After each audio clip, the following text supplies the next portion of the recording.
Right. Well, there's a shock to the system, isn't there? I'm sure some of you are looking at the team lineups, thinking, "What is going on? How is Farker going to line up against another difficult side at Ellen Road today?" Bristol City, of course, as they make their appearance at Ellen Road, their first in over 3 years, obviously. So, how is he going to line this up? Well, the suggested is obviously Mellier between the sticks, Strauch and Rodon in the centre. Ampadu's playing right back. So, yeah, it's a bit of a strange one.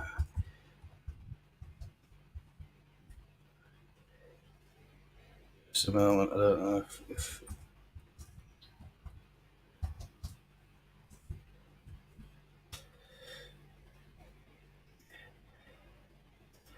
Sam Byram, of course, is going to be left back. It sounds like he's recovered from an injury, so plenty to talk about in this match as we try to figure out what's going on, how they're going to line up, what's going to be what the suggested lineup is going to be. It's quite a tricky one. He's got a few injuries that he's had to deal with this week. I'm going to just remove that overlay now, and we'll get straight on with it. We'll get on with the live stream.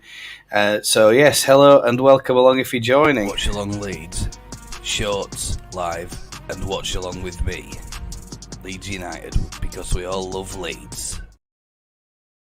Yes, hello, I'm Gary. This is Watch Along Leeds. Hello, thank you for joining us on today, Saturday, the 7th of October. Time in the UK at the moment is 2:15 in the afternoon.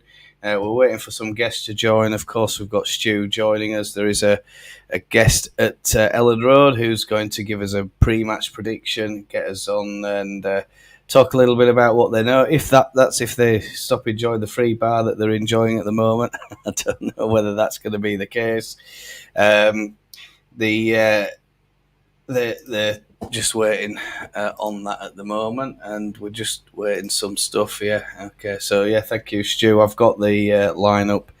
I've made one, so don't worry. Thank you, buddy. Thank you for making it. But yeah, I've got that sorted out. So, bit of a strange one. I'm just waiting for Stuart to join us now, and of course, anybody else from the disabled team, anybody else who wants to join us for this particular match. It's going to be Leeds United versus Bristol City at home, and a lot to talk about this week. Of course, Farker, the press conferences never stop coming in this division, do they? And I think Farker's losing patience sometimes with the reporters. It sounds like he gets asked the same question time and time again, specifically over Pirot and the 9 and 10 issue between him and Rutte.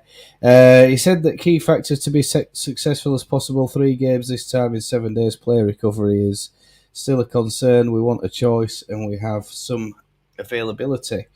He said that he's concerned about the differences in time of kickoffs. That might be a little bit of an old one, that, but anyway. And it sounds like he's had a few injuries as well. The Byram had a painful shoulder, I think.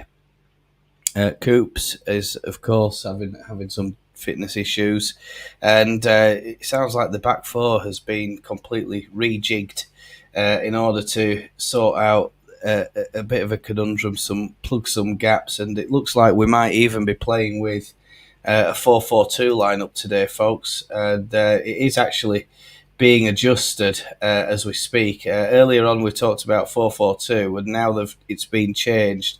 And I'm quoting this on the BBC Sport app. So it's showing Byram, Ampadu, Rodon, and Strauch. Strauch the left back, Byram the right back now, Ampadu and Rodon in the back. Gray and Kamara running the pivot today. And of course, if Ampadu's in the back four, he can't play in that pivot with Kamara. So then in the attacking four, we've got Somerville, Pirot, and James. And ahead of them is Rutte. But earlier on, it has actually changed the lineup. And yeah, I'm just putting the note down here for Stu and the Dream Team.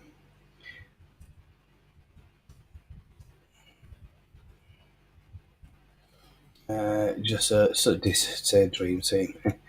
I'm just going to go to just put a little comment in there.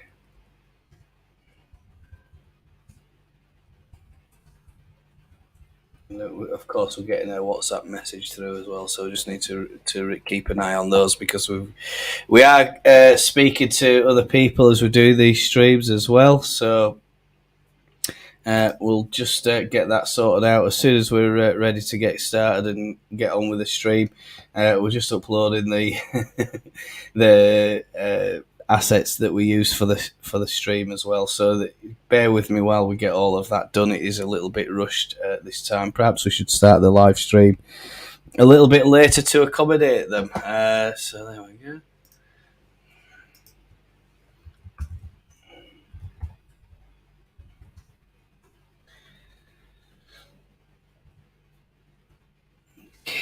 So that's it. So it's a strange one. Let's talk a little bit about Bristol. They've made a couple of alterations as well. They've got O'Leary in this, Gardner Hickman as the right back, Dickie Naismith and as the centre backs, and Pring as the left back. Across the middle of the park, they're playing 4-3-3. Williams, James, and Knight, and then Bell, Wells, and Sykes up front. So another difficult one. I've not done much pre-match this week. Unfortunately, I've been otherwise engaged in terms of yesterday when I should have been preparing for this stream. Unfortunately, I couldn't because I was out on a work function. Of course, it was International Teachers Day. Apparently, I mean, I don't, or Indonesian Teachers Day. They celebrate different things on different days here. So, yeah, a little bit of a strange one. This one, I'll just show you that lineup again, and if we could talk about formation, Melier, Byram, Strout, Road, and Ampadu. Ampadu is interestingly listed as playing in the right back role, but that could always change. Sorry, he's now been put into central defence. I mean, I don't know what they're doing at the BBC. I'm quoting BBC figures at the moment. What or the suggested formation, should I say? And the formation is 4-2-3-1. So I'll tell you what these quoted: Byram on the right back, Ampadu and Rodon in the centre back positions. Pascal Strauch on the left back, Archie Gray and Glenn Kamara in running the pivot today. Somerville, Pirot, and James are supporting Jorginho up front. Chat, if you're there, you can stick your predictions in there now. We're trying to get some predictions coming in, and we've got quite a few predictions from other people. So as soon as we get those available, we'll, of course, put them on the screen, and then we'll try and get that in. So here we go. Prediction number one. Can you go in landscape, Phil? Can you go landscape? Hello? Can you hear me? Phil? Yeah. Yeah, then how are you doing? Can you tell us about your predictions today, lads? Go in landscape. Can you go in landscape? Shakes? Yeah. Tell us about your predictions today. Can you hear me? Signal down Shakes? Ellen Road is rotten, isn't it? Yeah. Can you hear me? Oh, I think they've lost. I think they must have lost the signal, unfortunately. We'll try and get them back. As soon as they're back, we'll of course let you know. But yeah, it's not a good one at the moment down there. Still no signal, so we're just waiting on that. Yeah, it's gone, unfortunately. So the signal's really weak. Let's have a look.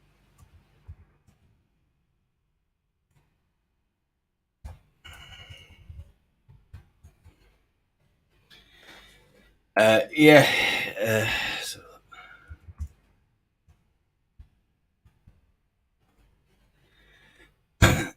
Right, so that's it. It's an unusual one for Leeds today. I think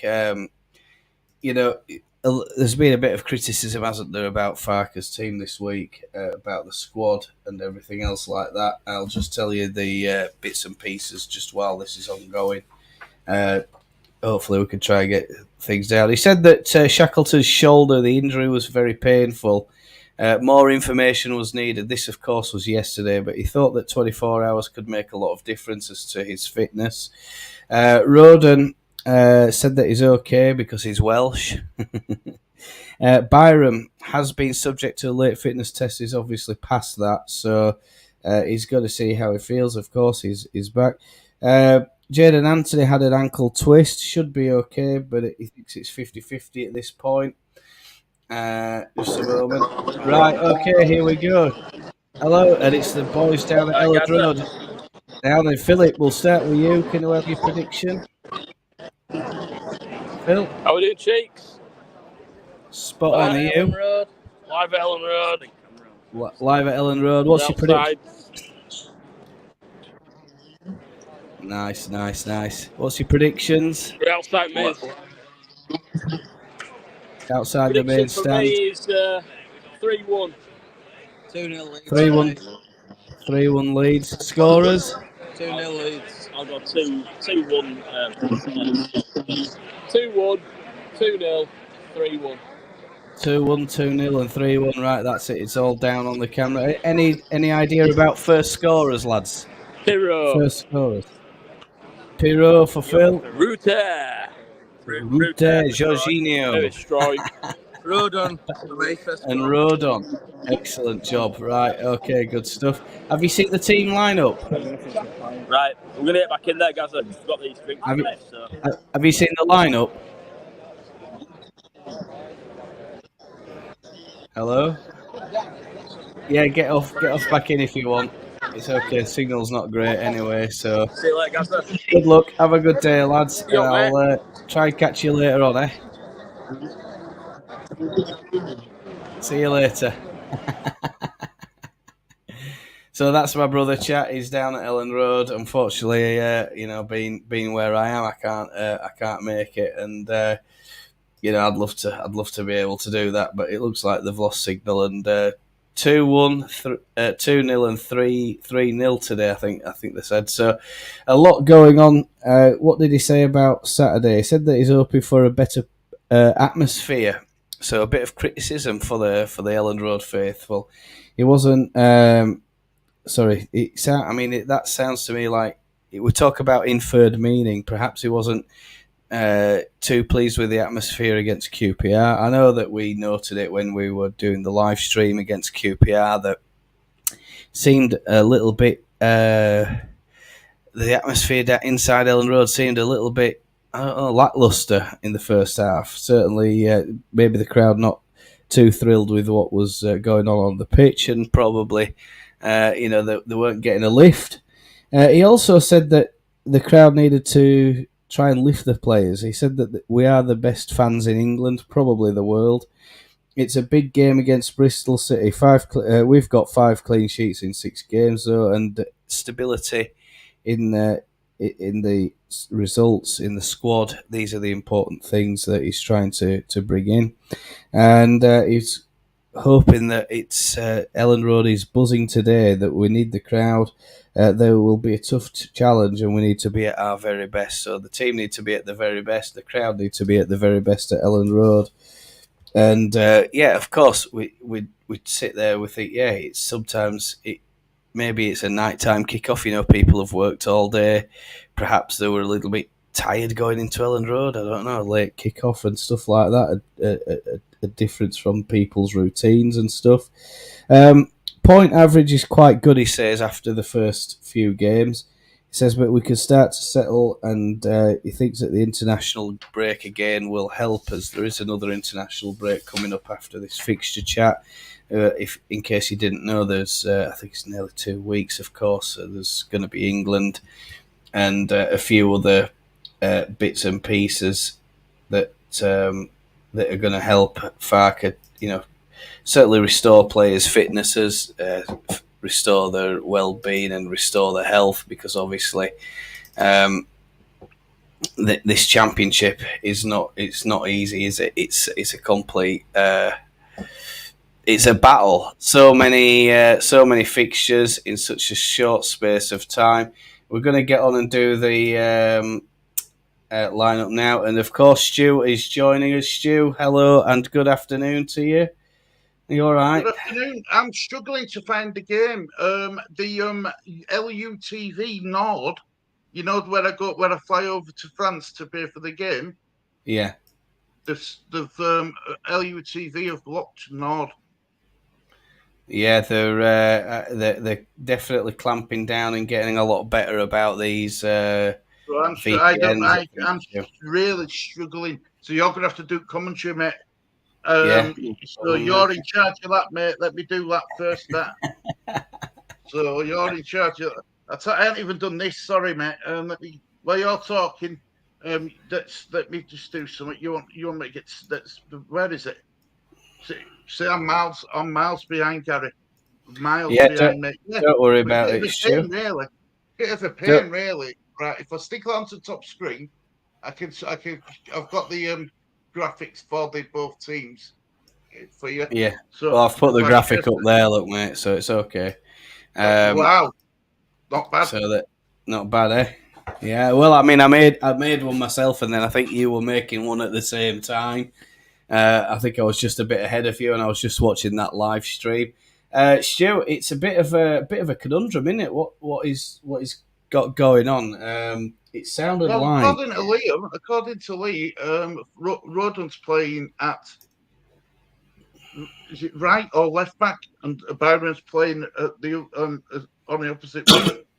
Well, BBC have it different now. It has changed as we've been talking, and since that live stream that you were on with Mally, because initially they had it down as a 4-4-2, and then they've made like several changes within a couple of minutes. Now that it looks like it's settled down, it's Byram at right back, Ampadu and Rodon in centre back, and then Pascal Strauch on the left back. Gray and Kamara running the pivot. Gray on the right side, Kamara on the left. Chris Somerville, Joel Perrault, and Daniel James. I'm pleased to see James starting, but I mean, I don't know. I prefer him more as an impact player, coming on as a sub for me. But I mean, it gets a bit predictable, doesn't it? Jorginho up the front. We've heard from Phil already. Stu, have you got any predictions on this one? Well, I've gone. I think it's going to be closer than what people think. I've gone 2-1 Leeds. Yeah. Go ahead. Oh wait, hang on a minute. We're done here. The camera's frozen, it. Yep. Oh, bloody hell. Right, give me a sec. Let me. Gary, I'll be straight back. Don't worry, mate. Yeah, it's all right. Take your time. Stu's having some issues getting the game, being able to view it. Apparently, it's not available via the VPN today, via LUTV. So, chat, if you do know of any links or if you do know where it is available, how to get it, let us know. And it says, can you not get it ESPN on Nord, Stu? I hope Stu can. He's not visible at the moment, Hermione. So what I'm looking at is Stu's OBS, and I mean, I'll just flash that message up there. A lot of differences for Leeds this match. We're facing a very, very disciplined and drilled Nigel Pearson side, I think it is, and Farker's not taking this one lightly. He's not being complacent, and I think that's the message to the players over the last few games. You know, we're going out and expected to absolutely thump QPR. We're not getting the goals, or we're creating the chances, but we're just not getting the goals. We're not being efficient enough in front of goals, as quote unquote, as Farker says. So, a lot to be mindful of against this team in terms of research and stuff. It's a bit of an unknown quantity for me. Why? Because chat, like yesterday I was out on a Teachers' Day lunch after we worked, and then we got taken to a hotel. They've got a Holiday Inn here with a nice restaurant in it and buffet lunch and all that sort of thing. So we were there for that yesterday. Of course, we've got a lot to try and be researching. I've got, unfortunately, I say unfortunately, but my little boy takes all my attention during the day. We don't have any nanny. We don't have anybody to look after him. So it's been a very, very busy 72 hours. Of course, we did the watch along for the Bristol game, right? So, in terms of Bristol City, what do we know about them? What can we expect to see? Only 2 changes, Kamara and DJ in for Eiling and Jaden. Yeah. It doesn't... It looks more changes than it actually is, doesn't it? But in terms of actual... Cooper's not there, of course. Ailing is not there, of course. Kamara is in and Gray is in. Stu's joining us back. Stu, what do we about Bristol, buddy? Well, they've only lost 2 games, haven't they?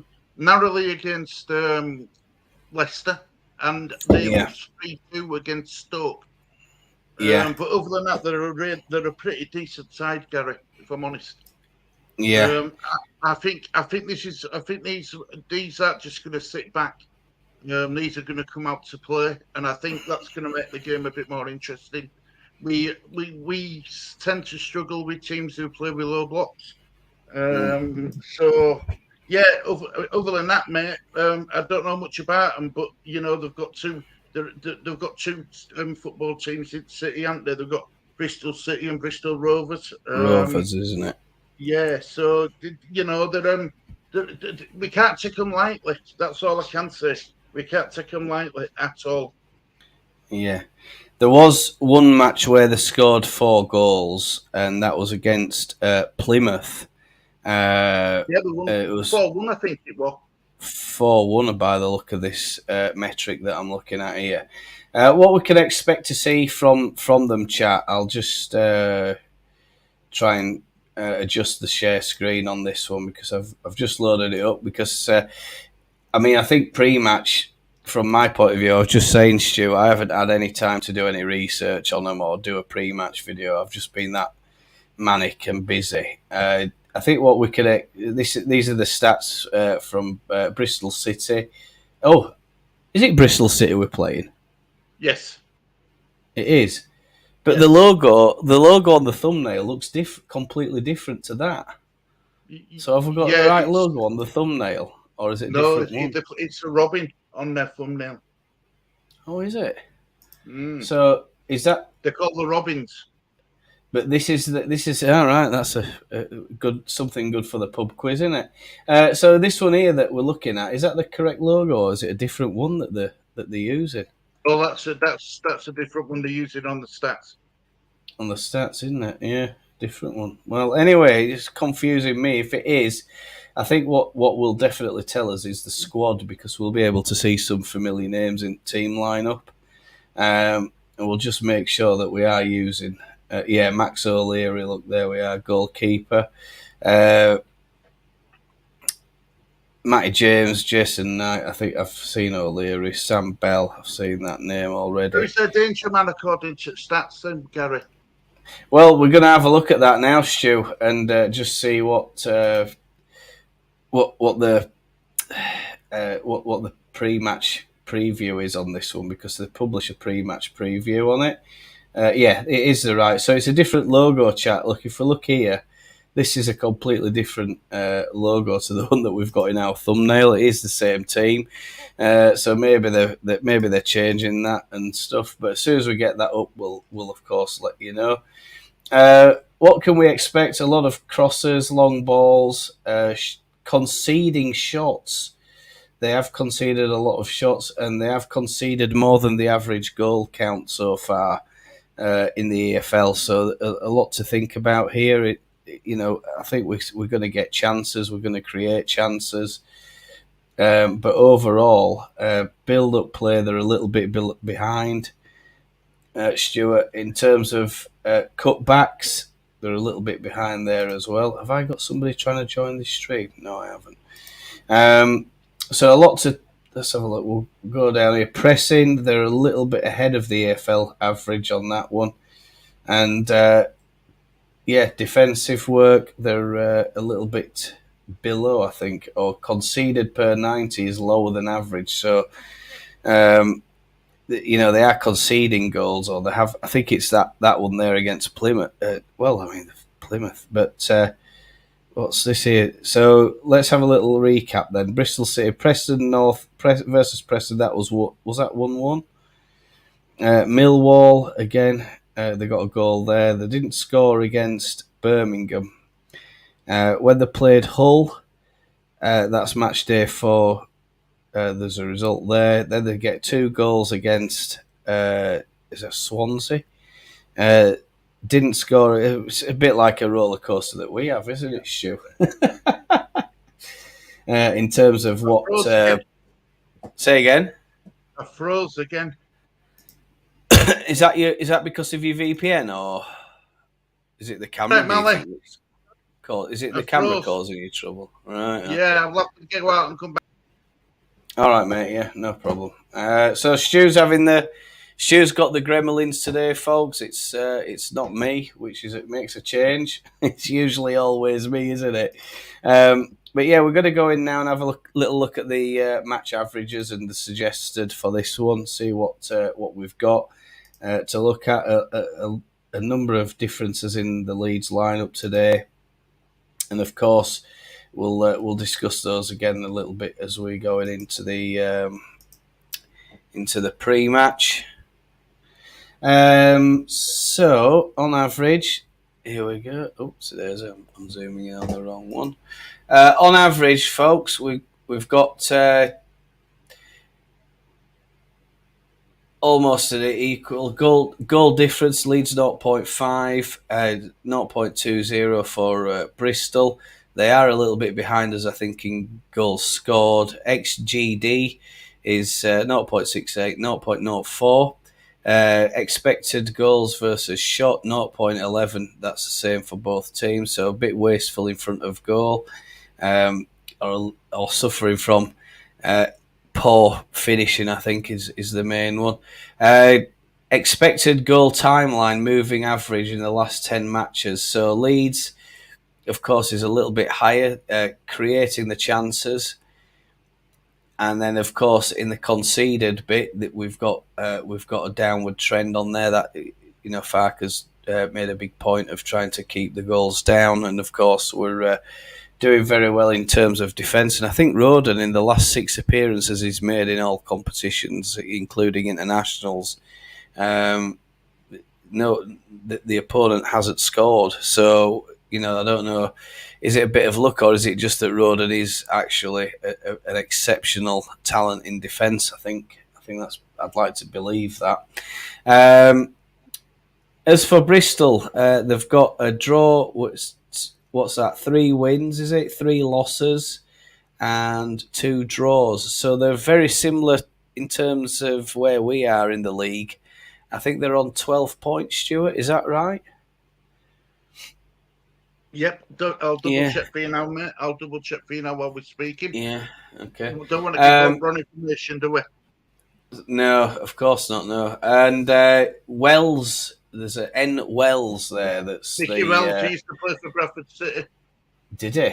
Right, okay. Yeah. So you've seen a bit of him, Stu, have you, over time? Or? Yeah, he's Leeds United's kryptonite. He played well against us when he were at Huddersfield. Yeah, they've gone for. They're on them. How many points did you say, Garrett? They're on 15 points. 15, right? Okay, so I was incorrect there, chat. Stuart, go ahead. According to this, they're 1 point behind. They're 1 point behind Leeds United. 1 point behind us, yeah. Wow. Behind who? Sorry, behind us. Behind Leeds. Yeah. Yeah, it's not. I'll tell you, this is going to be a tough opponent, I think, today. And if we get a result here, I think that'll really boost our confidence. But just to be prepared, it is not going to be an easy match. They've gone for a front three, Stu, of Bell, Wells in the middle, and then Sykes on the left. In terms of with a 4-3-3 formation.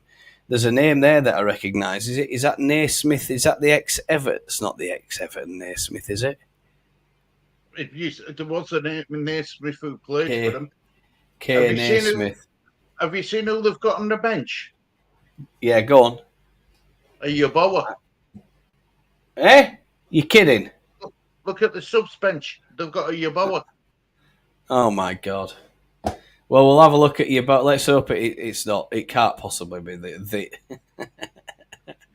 We'll just bring Tony, but I mean he's about 55. But H. McCormick, there's no stats available in terms of the starting squad. K. Naismith, 31-year-old. So yeah, a lot to think about there, chat. I think we're gonna be cut out for a hard afternoon.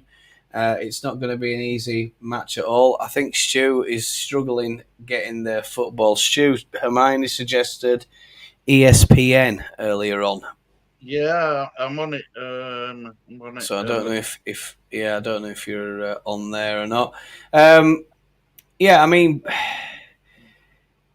they've had a good start, haven't they? They've played some tough opponents. I mean, that win against Plymouth. A couple of weeks ago, that's a big win because they're a decent outfit as well at Plymouth, by the sound of it. And I hope, obviously, we're all hoping for a victory, but there is a chance, that I think I haven't seen what the actual percentage odds are, and I think we should ask Hermione about score predictions, because when it comes to score predictions, Hermione is the go-to. What is your score prediction today? Of course. I'm just going to have a look at the betting odds for you. Tell you its favourite. Let's have a look for you, Gary. I ain't been much of an help for you today, Gary. I've been all over the bloody place. Well, listen, mate. Don't worry about anything. I mean, what can I say? It is what it is, Stuart. I don't get upset over it. I don't try and, oh, you must up your game, Stuart, and la, la, la, la, la. Buddy, don't worry about it. I don't worry about it. I mean, you know how many problems I've had in the past doing these live streams. It isn't easy. Are you surprised by the back pairing of Ampadu and Rodon, Stu? Yeah, especially when we've got Aileen on bench, Cooper on bench. And all I can put it down to, Gary, is the out match fit. Yeah, but you see, I'm surprised that he's not gone for Creswell, Stu. Is Creswell on bench? Creswell's on bench. Charlie Creswell's on bench. I'm really surprised that he's put Ampadu in that role. I mean, you can only think Ampadu is, has played that role before as a centre-back, and perhaps he's happier with Leeds' distribution. But win probability, chat, is way greater than it was against QPR. It's and I'm quoting the Google stat here. It's 66% Leeds. I think these are all prepared via EFL. And the draw, Bristol are 14%. The draw is 20% chance of a draw for this match today. So odds are hotly tipping Leeds for a win today. The 9 to 20 on. You've got to put 20 quid on to win 9. Yeah. Leeds are hotly tipped. 9 to 20. So say that again. So if you put 20 on, you win. If you put 10, back. Is it? Bloody hell! Yeah. So if you put 20 quid on, you win 29 back, including your stake money. Less than 2 to 1, then, isn't it? Yeah, it's not worth it. No. Leeds have won 13 of their last 16 league games against Bristol City, drawing 2, losing 1, including each of the last 4 in a row. Bristol have lost 7 of their last 8 away game visits to Ellen Road. So we must be a bit of a bogey team for them, Stu. I mean, I don't remember too much about playing them 3.5, 4 year ago. And it says here, last beating the Yorkshire side at Ellen Road in November 1979. Leeds have only won 2 of their 11 Football League encounters against sides managed by Nigel Pearson, drawing 5, losing 4, beating Hull 4-1 in August 2011, Leicester 1-0 in November 2012. Bristol have lost their last 11 Championship away games against sides just relegated from the Premier League, conceding 30 goals and scoring just 6. Their last such victory was Fulham in December 2019, winning that 1-2-1. Leeds are unbeaten at Ellen Road in weekend league games this season, winning 1, drawing 2, keeping clean sheets in each of the last 2. They haven't managed 3 shutouts in a row, such games since June 2020. I'm not sure what that means.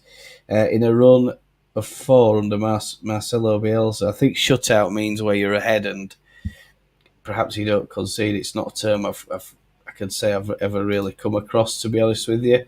Joe Rodon and Pascal Strout are warming up as a pair. They're actually doing the warm-up at the moment. Glenn Kamara and Ampadu are taking part in shooting drills. Midfielders and forwarders doing the same. Byron is mooching around with the ball on his own, basically. All of which is to say, your guess is as good as mine. This is Graham Smythe quoting, Gray will play it right back today, played there plenty of times for England. Is a prediction that I've seen. Rodon and Strauch go through drills as a pair, assuming they'll be, yeah. So this is a Phil Hay almost, and Graham Smith pretty much repeating the same thing of what we're seeing here. 2-1 Leeds. A lot of differences in the action areas and heat maps. They're both very intense heat maps. Stu, are you anticipating any kind of pressing from Bristol? Or do you think we're going to play a low block? Yeah, I don't think we're going to have it all the same way, Gary. I really don't. Small stake. She's got a few accumulators today. Small stakes, big returns. Well, we're hoping for big returns. And, of course, Hermione, you have my thoughts and prayers for the big returns because everybody loves taking the buckets to the cleaners. I do when I'm able to bet. And yeah, there we go. Have you got any more thoughts about this pre-match, Stu? Any? I mean, I saw there that you were doing really well in that live stream. I'm a bit nervous about it, if I'm honest, Gary. I mean, look, this season I've gone with the attitude that we can win every game. Yeah. So I'm being positive, but Bristol City will give us a tough. They're going to be a tough opponent. I think this is going to be one of our biggest tests since Ipswich. Well, I mean, we think back to Southampton, don't we? You know, we all sort of predicted that we could go there and get 3 points, and look what happened there. You know, we failed miserably. Not even looking like a decent outfit, I didn't think, during that particular match, Stu. You know, I was really disappointed. I came away from that very disappointed, but, you know, when I finish the live streams, I take time to reflect and think, and my thought is that, you know, make no mistake, this is a tough division with a lot of very good players in it, and a lot of very good teams and a lot of very good managers, and they're going to be organised. They're going to know what to expect. You know, there's a little bit of form starting to be established in the league now. They're very close to us in terms of league position at this early stage, and I know it's early stage, but it gives you an idea that we're not going to walk into every game and win it comfortably, Stu. We're going to be challenged by a number of teams, and then they for a lot of them, it's going to be their cup, like a cup final for them. Especially the away games, when we go travelling to places like Preston, Plymouth, these sort of places, we take the amazing away support that we have, and I think that it's going to be, we said it at the beginning of the season. It's going to be a very challenging year. We'll do very well if we end up winning the title. And at this rate, the point averages say that we're probably not going to win the title, and we're probably going to be, we might finish sort of top 6. What are your thoughts on that? Right. We did like a 3 teams that we're going to get promoted. We think is going to get promoted. We're going to do it every month, and you pick your 3 teams. The 3 teams I went for were Norwich. No, sorry, Leeds. I thought Leeds will get promoted through playoffs. Yeah. Leicester and Ipswich. They're the 3 teams who I think are going to get up. But Leeds won't go up automatic, I don't believe. I think it's going to be playoffs only. Yeah, I mean, if that's the case, that's going to be really disappointing. But I think the second half of the season is going to, that's going to see a lot of changes in the league overall. I think that, players' fitnesses and stuff really start coming into it. Fatigue, and of course, played so many games. I think by February, March, it's going to look a lot clearer about who the top candidates are. But at the moment, I think it's just anybody's guess. I mean, you look at how many teams there are in the top 15 of that league, and you think, look how, you only need to put 2 or 3 wins together. It can completely change your league position. It's so tight at the moment. It's just too close to call, isn't it? This is why, Gary, that I say that we need to keep up with pace till January, and then see if we can strengthen where we need to strengthen. We need to cling onto the coattails, if I'm honest, because we've seen what we're like with injuries. Look at this team we've had to put out today. Well, Jermaine I think it's Jermaine Beckford in the Leeds studio. He thinks 2-0 another clean sheet. And on LUTV now they're interviewing Archie Gray, so I'm not going to talk too much about that. Of course, this is a pre-match interview that they've recorded a bit earlier in the day. I think I've found a way of getting it on LUTV, so fingers crossed. I've got it. Good. Keep that one under your hat, Stuart. I mean, it must be nice. It must be nice living down in the Bahamas. Quite hot this time of year, isn't it? I can't remember where I am. No. I can't remember where I am.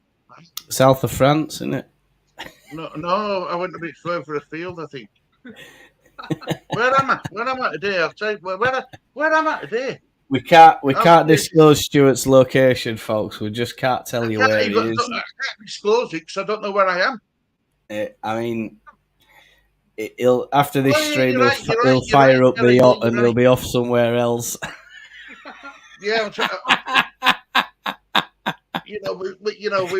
with how well the channels going up, I've got to avoid taxes, so I've got to attack a tax evasion place. Yeah. No, I'm in France. I'm in France at the moment. Amani, I'll get you some French. No, I won't get you. No, baguettes. Your brother's coming on, Gary. Here he is. Here we are, folks. And for a look inside the ground, here we go. What's going on? I don't know if it's showing the pictures at the moment, but here he is.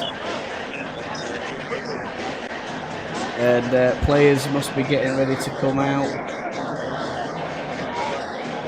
And Phil, are you there? I mean, he can't hear me anyway. I hope. Don't swear. I'll need to send him a message. All right, Paul. How are you doing? Phil, how are you doing? Phil and Tom are giving us a little insight. They're right up in the gods of the East Stand. I like it. Doing a bit of. I mean, if you could try and keep it still, that'd be all right. I think it's Road W in the East Stand, so I mean, I doubt we'll see you today. But here come the lads. Come on, boys, destroy the boys. Come on, Leeds.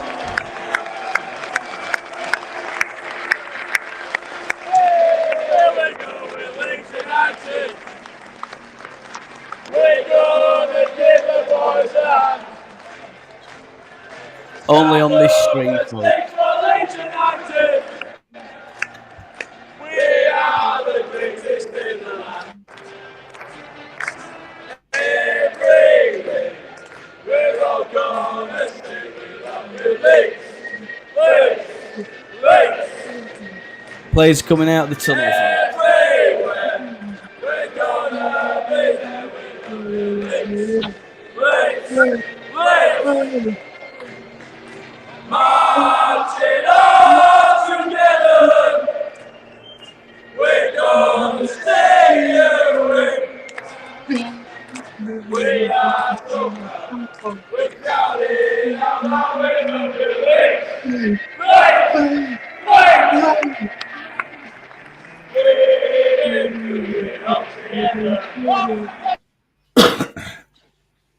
And there you go. Yeah, we are. We're down, ups and downs. Was that you singing, Stu, or was it Phil? Me and Lee singing. Me and Lee are singing, mate. Don't you worry. That's it. Yeah, get it. That's what I want to hear, Lee. Some passion today, Lee. Some good singing. And yeah, we didn't have the game, did we? We couldn't get the game. So yeah. We've got Lee's got it. We've got both versions. Lee's managed to get the Robin, the Bristol City side of it, and I've got the Leeds United side of it. Have you? Well done. Yeah, I mean, froze again, Anna. Yeah, you've frozen again. I don't know what's going on there, Stu. Don't worry, Stu. I mean, I always, it's always me providing chat. It's a total craziness today. Nigel Pearson is on. Oh God, is it Nigel Pearson? I think it is. He's on. What's the word for him? I was going to say stilts chat, but honestly, I don't know. Maybe the players in the anyway. Look, the players and the mascots are having the photos taken with the captain Strauch. Sounds a bit odd, doesn't it? Captain Strauch and the captain of Bristol City, of course, today. I think Wells, is it? I don't know where Stuart is, but he's back. He's back. Stu, who's on crutches? That's the word I'm looking for. Pearson's on crutches. Is he on crutches? I was shouting crutches, but it won't load my camera up. I couldn't hear. Yeah. I tell you what, I had a complete mind blank there, chat. I had a complete mind blank. I think it's Wells for them. Again, I'm going to have to sort it out. What can be causing the OBS to freeze? Well, you might just need a reboot, Stu, and if that's the case and it keeps happening, then just like I do, just reboot it. But you might have a load of, like if you've been making a load of videos and stuff, like on your video editor, it stores. It temporarily stores the videos that you've been making. Right, so check how much hard drive space you've got, because if it's up near the limit, you're going to need to empty a load of stuff out of it. Leeds kick off. They're kicking from left to right. Strauch pumps one up. I think Danny Rums is in the. Someone's telling me Danny Rums is in the East Stand. You froze because you're Iceland. Oh my God! I'll just run the chat for a second. Got a few hackers, yeah, of course. We know about that. Danny is in. Is that Danny Rumsey? Yeah, sure. I saw him appearing on the stream the other night. Is that right? Yeah, Danny Rumsey. Yeah, he's part of the disabled team, and hopefully he'll be part of the Leeds United watch along Leeds as well. Yeah, I mean, I hope so. The more the merrier. Like, if we have come on and have a bit of fun and stuff, we'll try and make a quiz and try and have a bit of fun and stuff on the show. Stu, you froze because you're in Iceland. I freeze. He's not buying half a dozen chicken wings, is he? Boom, boom. That was terrible from me. Of course he's not. He's in Iceland. I think she's talking about your VPN dramas, Stu. Need to switch your router off for 10 minutes every night. Cheers. Clears all the garbage. I'm going to have to do that, Amani, because it's honestly, I'm not really a computer guy, if that makes any sense. Yeah.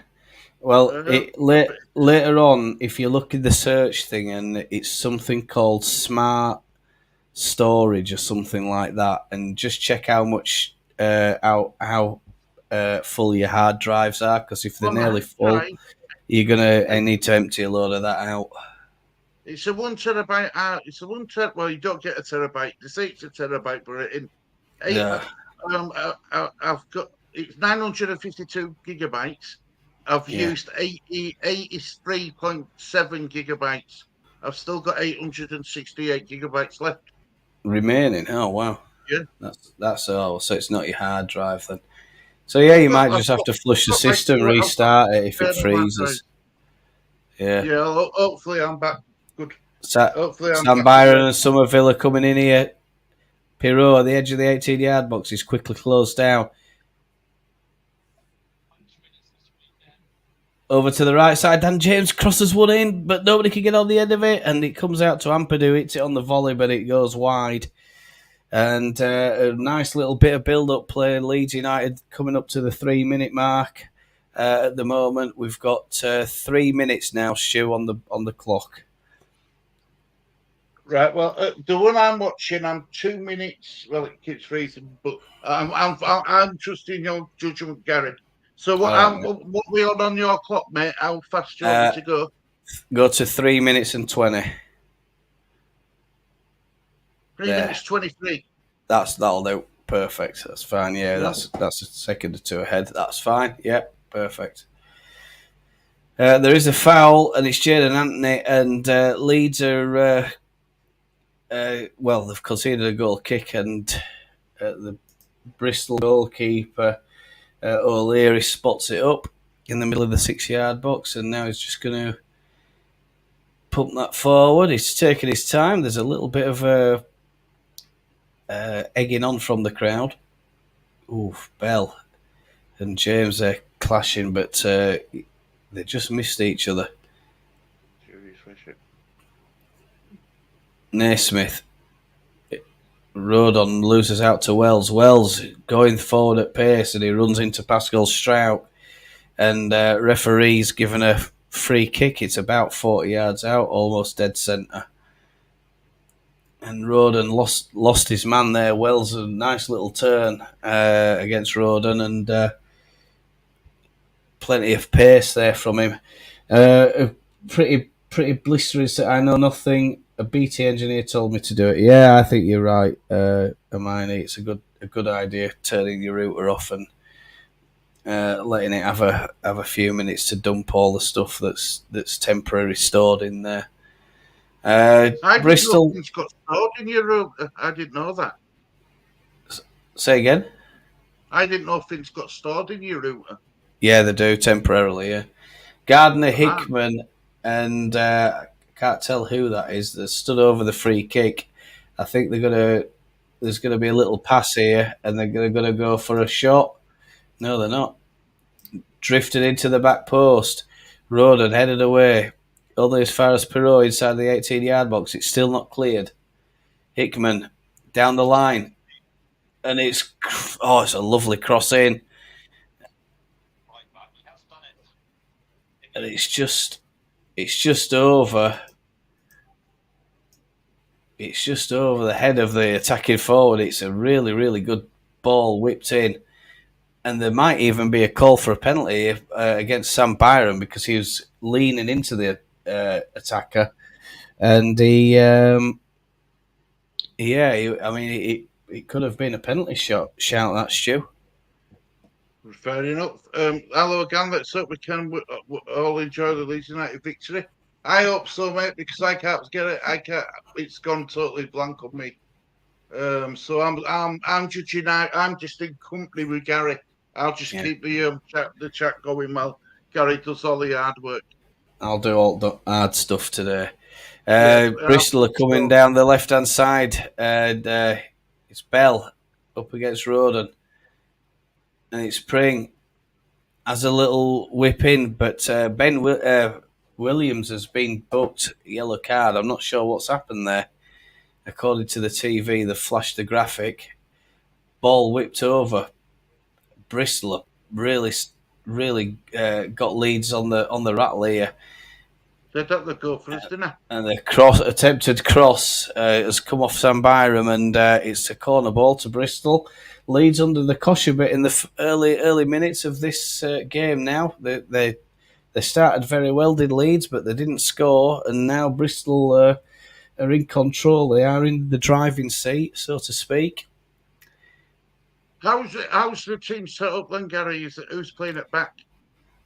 Well, I'll be able to tell you at the moment because everybody's just piled into the 6-yard box. How are we playing? Yes, Stu. Other people are complaining the VPN isn't working. It's not Leeds United, I don't think. It sounds like all the EFL are using an outsourced provider, and that's probably organised by them. The commentary is obviously at club level, but everything else is done at the level of the EFL. You know, they organise all of that, and Leeds are really in trouble here. Williams to Bell, it's right by the corner flag, and Archie Gray's out there ushering him out, and Bell can't. Bell unfortunately clips it on the outside of his foot, and it goes out for a Leeds United goal kick. Nigel Pearson is not going to be in the technical area that often, I don't think. Today he's got the crutches. He's on the crutches. The word that I've completely lost. I used to use them a hell of a lot before wheelchair. Yeah. Here, honestly, I'll be really honest with you. When I used to have crutches in my house and sit down, couldn't get back up again. My crutches were gone. Leave her on. Somerville breaking forward. He's lost out though. Unfortunately, Somerville. I think he's lost his balance, or maybe he had a little shove and he's lost possession. Ball's being punted out to the halfway line, and Archie Gray takes the throw in quite quickly. Doesn't mess around. Straight over to Roden.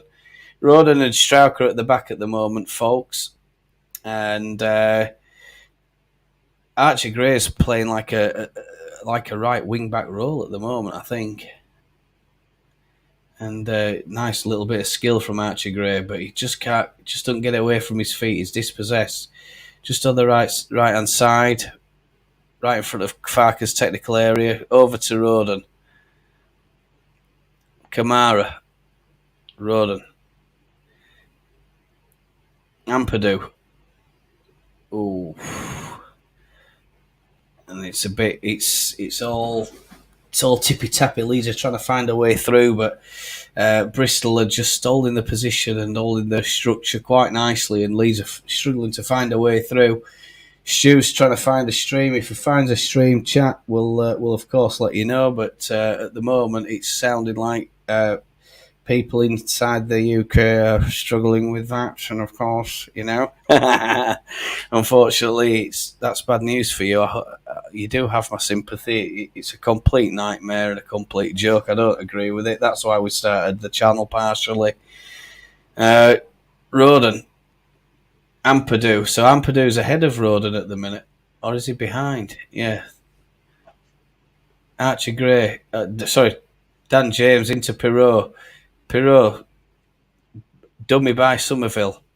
Into Byram. Somerville crosses it in, and from 2 yards, Jorginho Rutter misses the ball, misses the goal. It's an open goal, and he literally bounces it into the ground, and it goes flying over the corner, over the crossbar.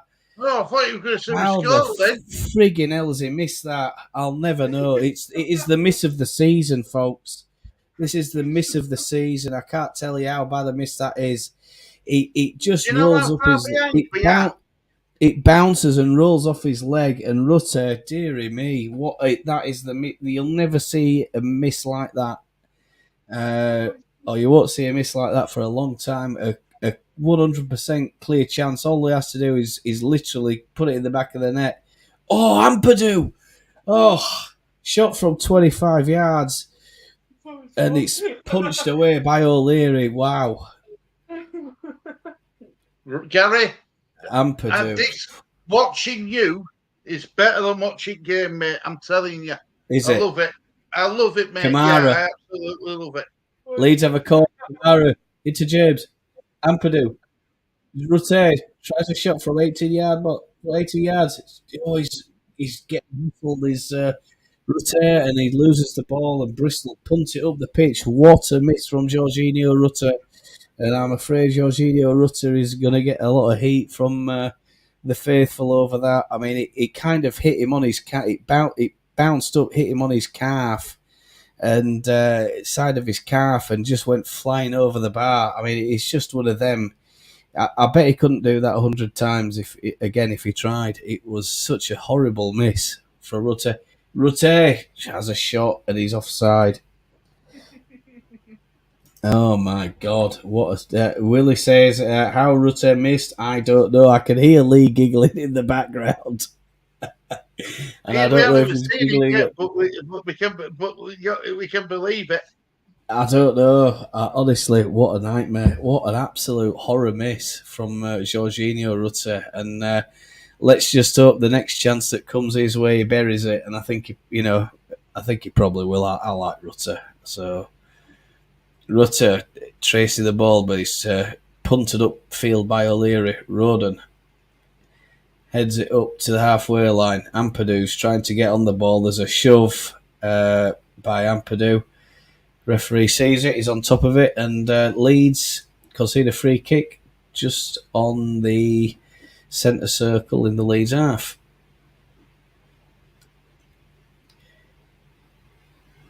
Back towards the halfway line, and Bristol are just tapping it around a bit at the moment, waiting for Leeds to open up or put a bit of pressure on before they try and push the ball forward. But Leeds sitting off a little bit at the moment. And there's a cross in, and it's cut out by Pascal Struijk, and it's a really good interception. And Pascal Struijk concedes a throw in. It's right by the corner flag. Billy says, how Rutter missed that? I don't know. And then Amani says, totally agree, Stu. Someone runs by a player and Gary makes it seem like an avalanche is occurring. I love it. That's why we love you, Gary, because you've got a passion. You watch you do with passion. And this is me at 20%. Because the little one's in bed right now, and of course I don't want to wake him up, so I'm trying to keep it down. I'm trying to be toned down. But I honestly thought it was 1-0 then. Rutte, but I mean, you'll see that chat. You'll just see it. It's just crazy. But I mean, it is what it is, and let's just hope Rutte doesn't miss another one like that ever again. Oh, lovely ball from Jorginho Rutter into Somerville. Little flick, and Somerville takes his time. He tries. He just has a shot, and it's deflected away, and Leeds win a corner ball.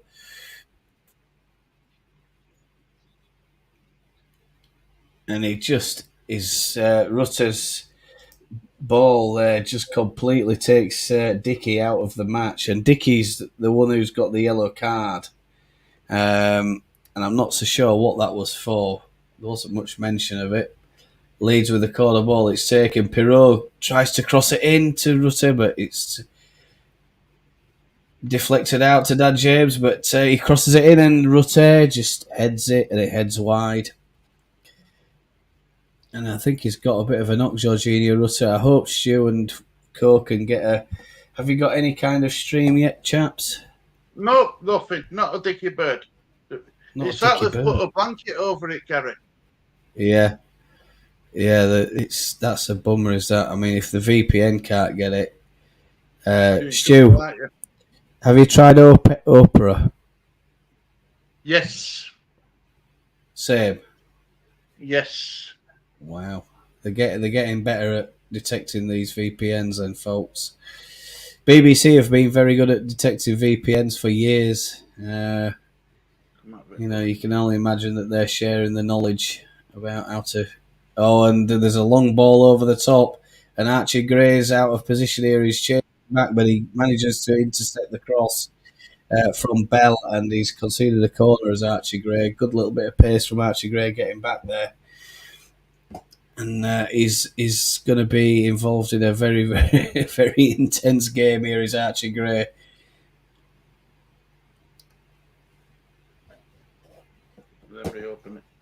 If anyone knows why Dicky got a yellow card, chat, let us know.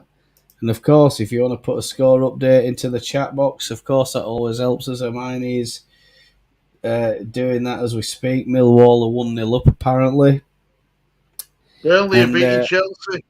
Yeah, there's a cross in from the corner ball, and it's headed out and cleared by Leeds. And as we're told, it's pumped into the Leeds penalty area. Bell and Rutte is in there. Rutte, that's a good bit of defending and strength by Rutte. Keeping Bell at bay, that was absolute brilliant by Rutte. And he's right down by the Leeds corner flag on the west stand as we're looking. So he's way out of position, and the ball's pumped long. But unfortunately, there's no runners, and it goes out for a Bristol throw-in. So yes, hello chat, of course. If you want to put anything in there, are the games broadcast on the rate? Where I am? You can watch them, can't you, Gary? You can watch up games. Yeah, sorry, Willie. I mean, I don't know if I think you've come to me from the disabled team, so I'm not sure whereabouts you are. But I'm over in Indonesia, so I actually, every time there's an LUTV game, I get it, or I can pay for it and get it. And unfortunately, there's no Sky or all like that, and there's no Championship on the local TV here. It's all Premier League, La Liga, Ligue 1, is it? And of course Bundesliga. You can get all the European top leagues, but you can't get anything below that, unfortunately. So Championship doesn't really exist. But interestingly enough, in Indonesia, folks, I am getting a lot of views in from Indonesia over the last few days. I don't know quite where those are coming from. No, in the Leeds area. Oh, I mean, I don't know if it is on BBC Radio Leeds. Is it, Stu? Yeah, I think it's on BBC Radio Leeds, yeah. Yeah, BBC Radio Leeds. FPL teams getting battered. Son and Maddison subbed off. Sanchez a goal. Not a good start, oh dear, Hermione. I had a really good week last week, thanks to Ollie Watkins. And of course, I've made a couple of changes today, so just before the deadline. Hopefully those got processed. But Leeds, it's a throw in, and it's up to Jorginho. He's hauled over. Referee's not happy about it, should I say he's happy about it and plays on. And Bristol, there's a long ball pumped into Bell. He can't catch it. And Archie Gray is just going to have to keep an eye on Bell because he's been caught away. Bell's found himself in a lot of space on a few occasions now, but I'm sure it's something they'll make Archie Gray aware of. Don't leave him in too much space. There's three players down this line. The ball pumped forward into Bell, and it's right by the touchline. Archie Gray's on him. Pring. little dummy, and he's gone running into the Leeds penalty area, and Ilian Meslier comes out and collects. There might be an injury there. One of the defenders has gone down. I couldn't see who it was, unfortunately. But it's Roden, but he's back up. Nobody's concerned about Joe Roden. Joe Roden's well-being. He's getting a reputation a bit like Robert Molyneux, Stu, the Terminator, I think. Yeah, I like Joe Roden. I think what he's brought for Leeds is big, because Tottenham wrote him off. Yeah, Tottenham wrote him off, and I think it were on to write him off. Last 6 games, including internationals where he's appeared, there've been no goals conceded. So he's pivotal in that centre back role for us. Ampadu, great to Roden. Strauch pumps one up, but it's not a good ball from Pascal Strauch, unfortunately.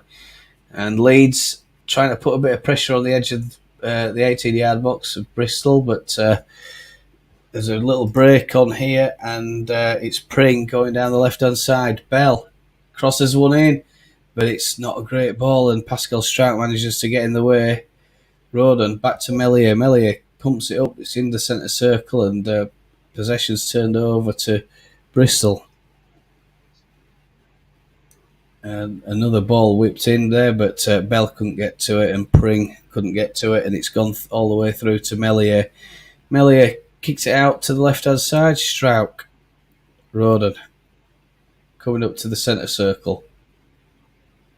That's a nice little ball from my Ethan Ampadu into Somerville. Somerville looks for Rutte, tries to break the offside trap. He does, but the ball's got too much and goes all the way through to O'Leary, the keeper.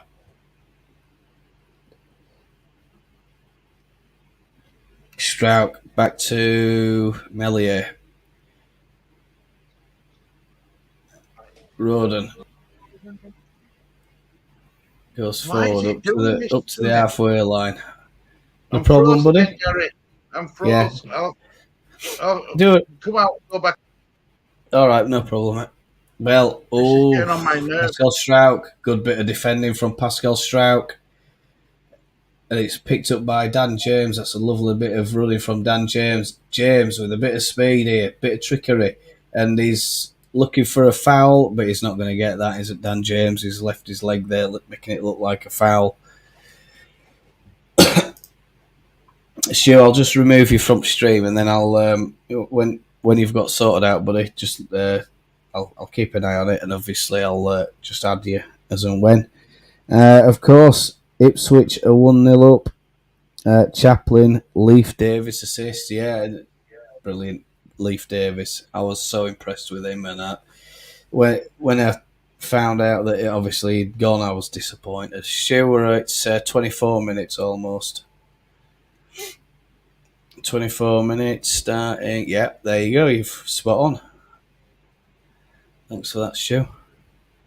No worries, mate. No worries at all. Yeah.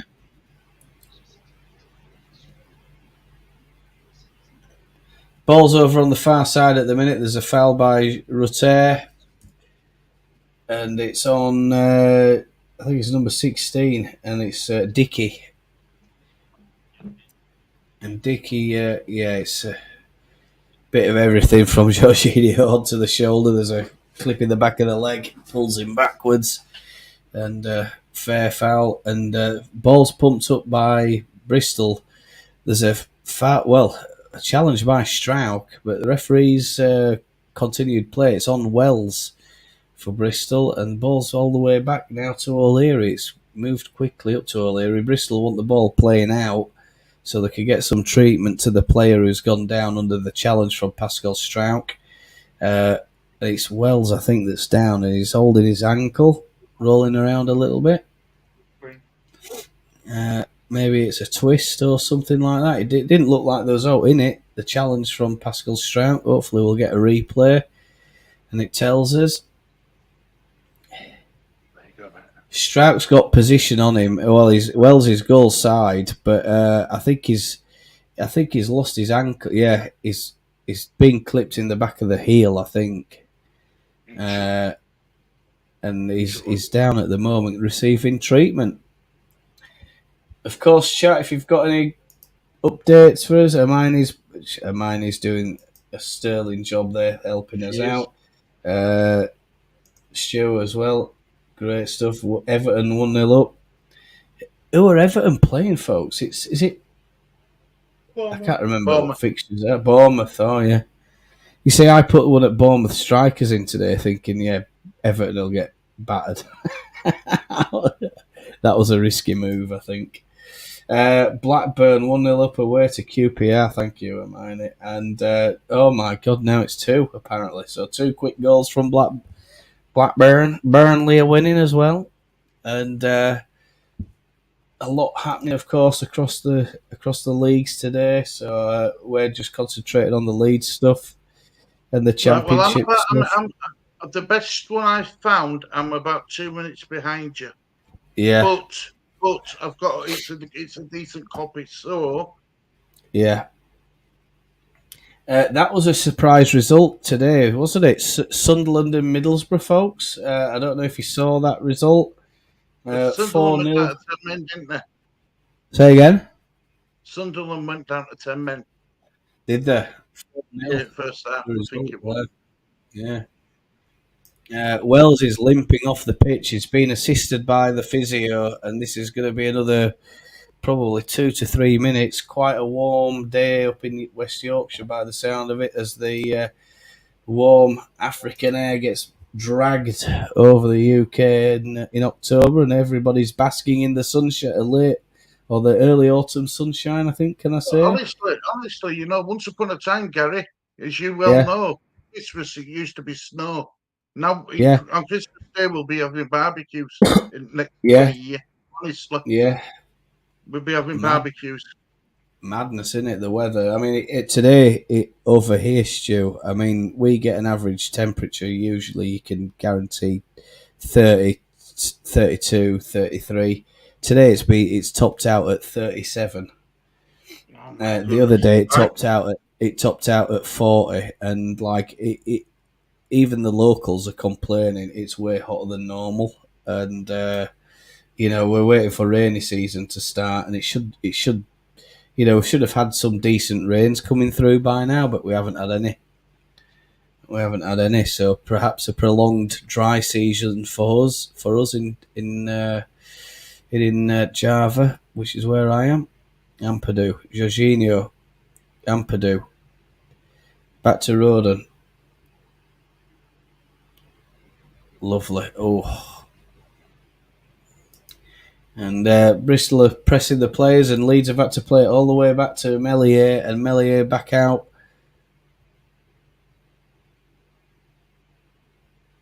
Oof. Thanks for keeping us up to date as well, Hermione. Thank you, Hermione. You know, I haven't had a good week at all. I haven't had a good week at all when it comes to technology. I really haven't. Yeah. I need to get my camera sorted out, Gary. Remember when I said to you what my OBS one, sometimes it lost my camera? It's done it again. I've had to plug in a cheap camera. Right. Maybe it's a bit, I don't know, maybe there's a problem with... I think sometimes we count DSLRs as well, they can overheat, Stu. When they do that internally, they stop working. It's a bit like mine, but I mean, that's why I've got the AC cranked down at 16 degrees at the minute. It's like a Frigidaire. Lovely ball in from Somerville into Rutter, but Rutter's gone down. And there's some appeals for a penalty. And the referee's taking a minute to think about it. And ball's rolled out for a... Nice. It's not a penalty, I don't think.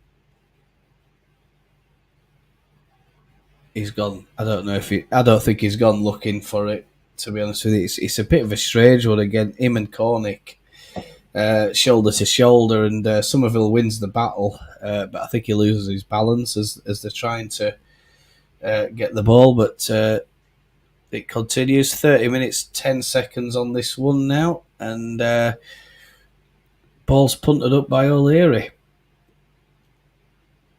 Did the Tottenham game finish 1-0 then to Tottenham? I've no idea, mate. I've no idea about the Spurs game because I can't see. I'm not looking at any sort of Premier League information at the minute, but we can find that out. Chat might know if you ask the chat.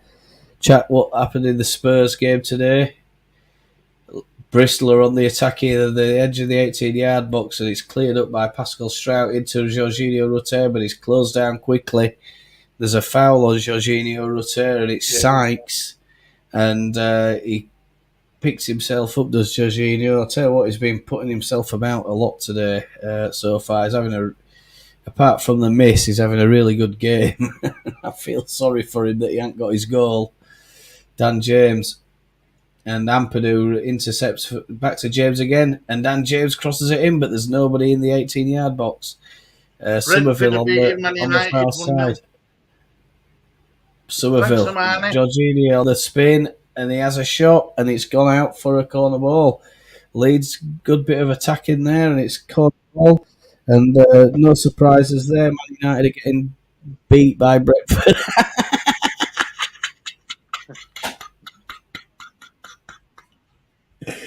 I'm savage, absolutely savage. No surprise. The downfall of Man United is being well managed by Ten Hag at the moment. Dan James with the corner on the far side, whips it deep to the far post into Roden, but he can't get to it. Thanks, Amani, love. And Roden and Byram are on the far post there. They can't get to the ball.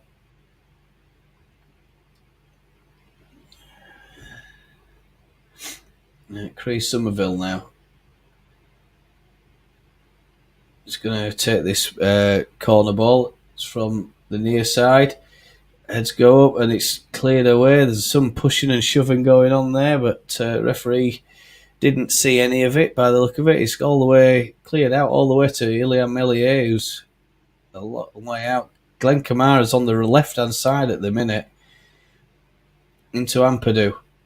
Into Chris Somerville. Not great control from Chris Somerville, but he's trying to push on, trying to get through, but he can't. Loses possession, and he's cleared out by O'Leary again over to the left-hand side. And it's Bell again, who's having a really good game for Bristol City on this left-hand side. Preston equalised. Oh, sorry, Stu. Go ahead. You run that chat, buddy. I clicked that there by accident. A lot happening at the moment. Half-time review coming up very soon. It's gone by very quickly again, Stuart, hasn't it? 30 minutes 30 at the moment. 33 minutes 30. Yeah, but spot on. We'll have a little look. As you know, I'm a bit behind you, Gary, right? But what I'm getting from this half is Bristol City are well in this game. Yeah. We aren't having all the wrong way, are we? No, we're not. It's a battle, but it's a lot less. It's a lot less scrappy than the QPR game. You know, both teams are playing some really good football, and they're obviously very confident in their own abilities. Bristol City, as we discussed earlier, they're on 12. They're in 12th place at the minute with 15 points, only a point ahead of them. Leeds in 6th place, and we're only up there, I think, based on goal difference. We're only that high because of our, we're not conceding goals. And there's a cross in. It's dangerous. There's nobody there though, and it's gone all the way through to Pring. Williams, Bell. Oh, it's a look. I mean, the thing is, they're coming up against Archie Gray today. These three, and that Archie Gray is holding his own. He's having a really good game for us in this defensive role that he's in. It's not his normal role by the sound of it, but Ampadu. Nice play from Ampadu. Roden up the line. It's hit, won by James up past the halfway line now, and it's not won by Jorginho, unfortunately, and it's turned over to the Bristol defenders. Long ball. it's a long diagonal ball into Bell, and he can't pull it down out of the air. It's over to Archie Gray. Luke Ayling's having a chat with Archie just before he takes that throw in. I think players like Luke Ayling and stuff should be keeping out of it. If Archie Gray's doing that as well without it, if you know what I mean. He seems to know what he's doing, doesn't he? Yeah. There's a shove in Jorginho's back there as he tries to win the header, but referee doesn't see anything of it. It's number 4 for Bristol. Who's up there? It's Naismith. And Dan James is chasing a ball back to O'Leary. O'Leary clears up to the centre circle. Chris Somerville. I don't know. It looks a bit yard slower than normal, does Chris Somerville? Is he all right, do you think, or what? Kamara. Lovely turn by Kamara. Into Pirot. Pirot. 30 yards out as a shot. Oof, straight at the keeper.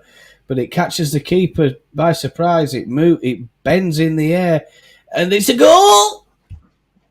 And it's Dan James for Leeds United at the far post. Dan James, beautiful, Brilliant. Whoever wrote Dan James off, huh? Get him, Dan. The Dan James haters have gone crawling back into the hole because he's coming at the far post in an unexpected place. And he just slides it in with his left foot. It's a lovely finish from Dan James. Missed by Somerville as the ball's come across. And yes, Somerville didn't touch it. I don't think it's gone in. It's credited to Dan James. Get in. 1-0 Leeds. What we needed. Fantastic. 37 minutes. It's on there. And that's it. Excellent. Dan James, right place, right time. Definitely Willie. You're absolutely spot on there. And I'm absolutely over the moon for Dan James because he's doing well with the assists. And his finishing's been under question. And, we've questioned it here. But we've not criticised him or said that he shouldn't be inside or out like that or some of the bad things. And Leeds are breaking forward again with Chris Somerville. Somerville, it's 4-on-4, but unfortunately, Chris Somerville should have let go of that a little bit earlier, I think, and he's lost possession. And Leeds have conceded a goal kick, and Bristol are a little bit unorganised, a little bit shocked by that goal going in. And yes, good goal. 2-1 up. Decent goal now. Really, really nice finish. Yeah. Low, hard. Nice. Really nice finish that by Dan James. He could have bloomed it. He could have done all, but he kept it down. He kept it low. He kept it hard. Keeper had no chance. Really good goal. And it's a different part of the pitch that is not on the right hand side, or he's been playing a lot up the right hand side, but he's gone drifting over to that left, and he's been not followed by the sound of it, and that's obviously caused a bit of confusion amongst the Bristol defenders who's picking up Dan James, and that little move's just paid a dividend for him, and for Leeds, fantastic. We've had 8 shots till they won. Yeah, I mean they are a threatening side, Stu. This game isn't won yet, and I think down this left-hand side, there's a big threat from them. There's 3 players there coming up. Oh, there's a foul there by Kamara. Kamara into Pirot, and it's against the keeper. And it's broken to Ampadu, but Ampadu caught by surprise, I think. And actually, I thought it was a foul by not. He's won the ball fairly, and it's a good decision by the referee into Rutter and then Pirot.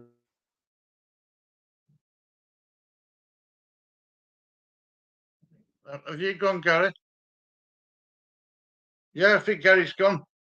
Don't know what's going on with StreamYard and stuff, but Gary's gone. So Everton, if you can hear me, let me know, guys. Everton are 2-0 up. Wait for it. Jack Harrison scored. Can you believe it? I can't believe it. Jack Harrison. Jack Harrison scored. Jack Harrison, Hello. yeah. Hello, chat. Sorry about that. I've lost connection just briefly. What Not is sure it? what Is it happened. on the internet? Do you think, or is it StreamYard? Oh, I don't know what it is. No, it's not StreamYard. It was my internet connection. I think it just stopped working there for a second or two, and then it disconnected. Have you forgot to pay the bill again? Say again? Have you forgot to pay that bill again? No. It's the 7th of the month, Stuart. I've paid it on the 30th of September. It should have been on 1st of October. Oh, lovely turn by Jorginho Rutte. And he tries to play. I think he tries to play well, he's trying to play somebody in there, but he overcooks the pass, Jorginho Rutte. But anyway, look. Are you free tomorrow, Gary? Well, it depends what time. What are you doing? Arsenal v Man City. Watch along. What time is that? Kick off? Time is it kick off? That way, that way.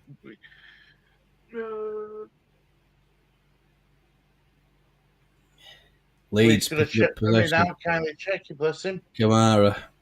Oh. Gray. That's 4 UK time.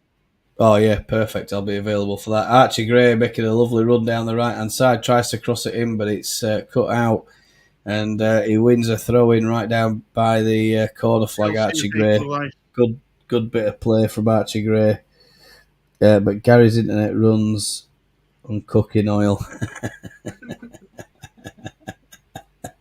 What is your internet provider like over there, Gary? Is it pretty good? Well, literally, I pay for one of the best ones in City in Indonesia. I'll tell you some stats in a minute or two, just as it's going on. But like I play a lot of gaming and stuff like that, so I got a gaming package. So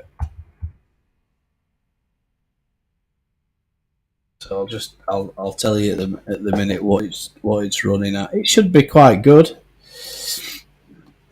Over the years, I've always made sure I've had the best I could possibly afford, sort of thing. This one though, it's about £40 a month. It's costing me. Is this? So I'll soon tell you. 70, for Virgin, I'm paying £70 a month. Yeah. Wow, it's a lot of money over here for what it is. Yeah.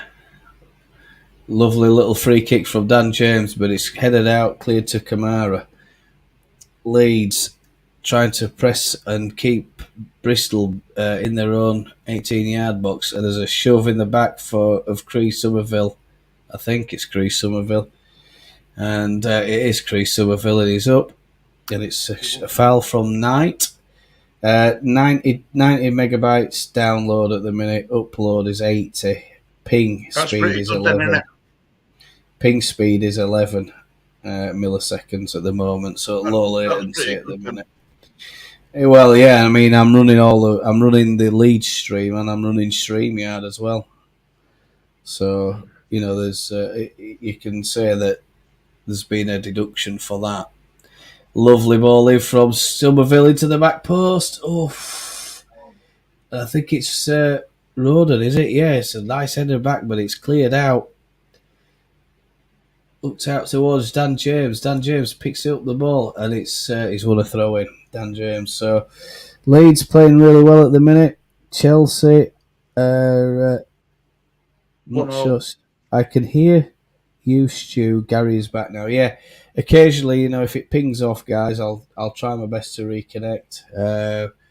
I have got a standby option to run a hotspot through my phone. And it's Jorginho into Rutte. Pirro shoots, and it's cleared away. It's a deflection away by one of the Bristol defenders. Cleared away by Bristol City. 4 added minutes, extra time. and Pascal Strout plays a long ball into Ilian Melier from the left-hand side. Strout, Kamara, by the touchline now. It's one touch from Leeds, but it's a bad pass from Sam Byram, I think it is, and Chris Somerville commits a foul. And Leeds have conceded a free kick. It's away on the far side in their own half. It's about halfway up the pitch. And O'Leary's going to take this. Pearson is shouting and screaming from his seat. He's not happy. Never is happy, though, is he? No. And I remember him getting into trouble for saying something about being an ostrich or something. yeah. The ball from O'Leary goes all the way through to Liam Melier. It's a poor free kick from O'Leary, by the way, and Melier playing it, and the Leeds just knocking it about at the back at the minute. They're just trying to keep possession. Miney, did the coffee get delivered? I could do with a tea delivery, I'll tell you. Oh, God.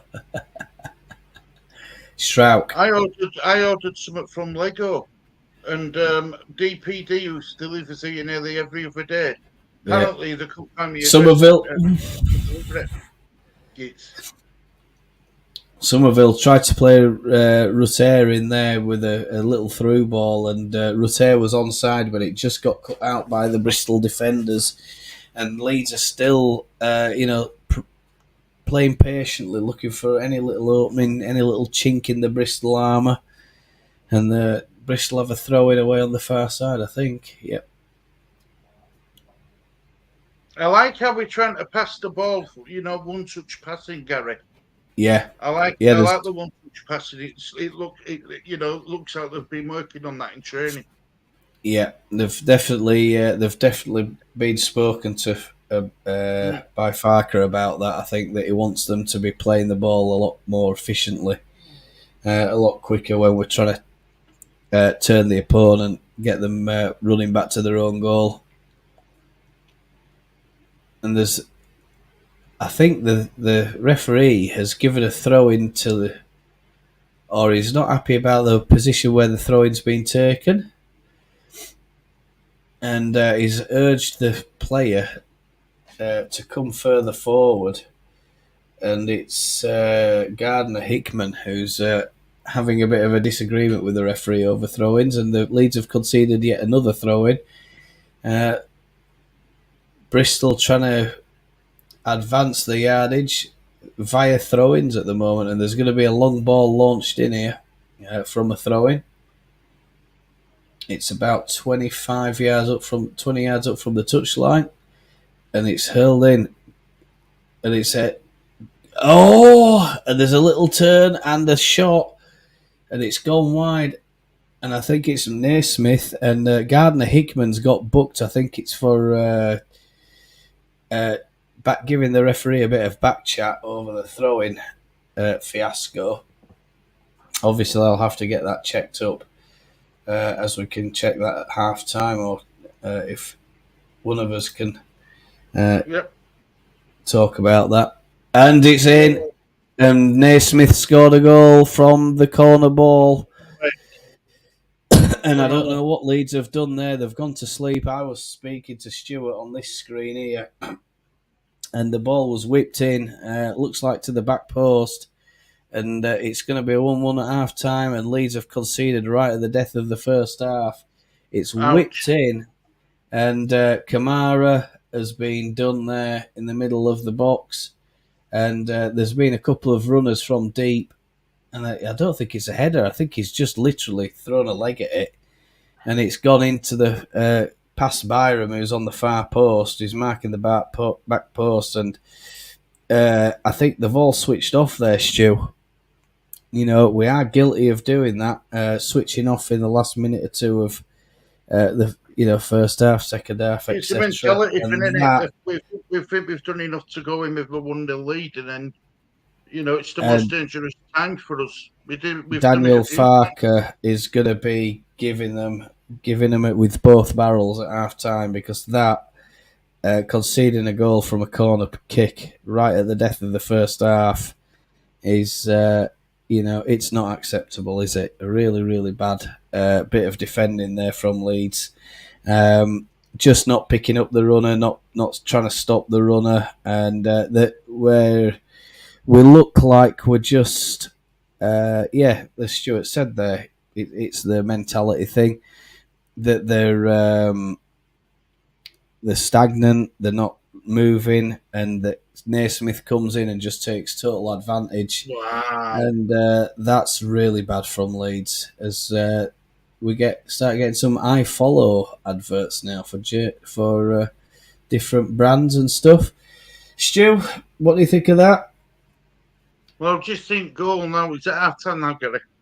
Yeah, half time now, folks. Right, it's just I'm up to a bit where they scored, and I've just seen it. There were three of them.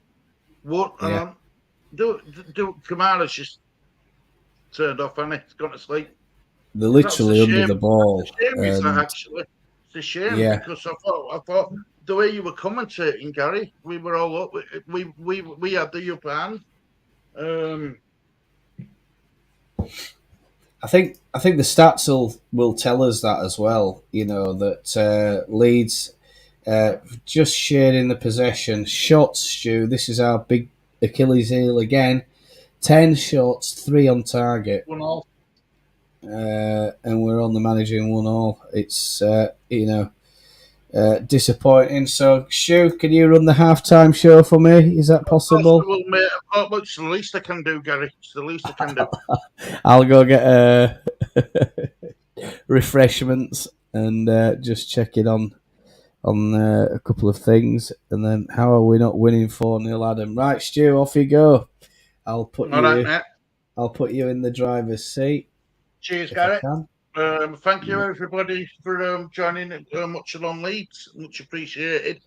As you know, I'm a big friend of Gary's, and sorry I couldn't exactly give much of a running commentary. I'm about 2 minutes behind. So yes, well, they come on Monday. Thankfully, that's a coffee. It's which a free one up. So it come in very poor. That must be the goal. So whose fault would you say that was? I'd say, look at it. It was Glenn Kamara's man.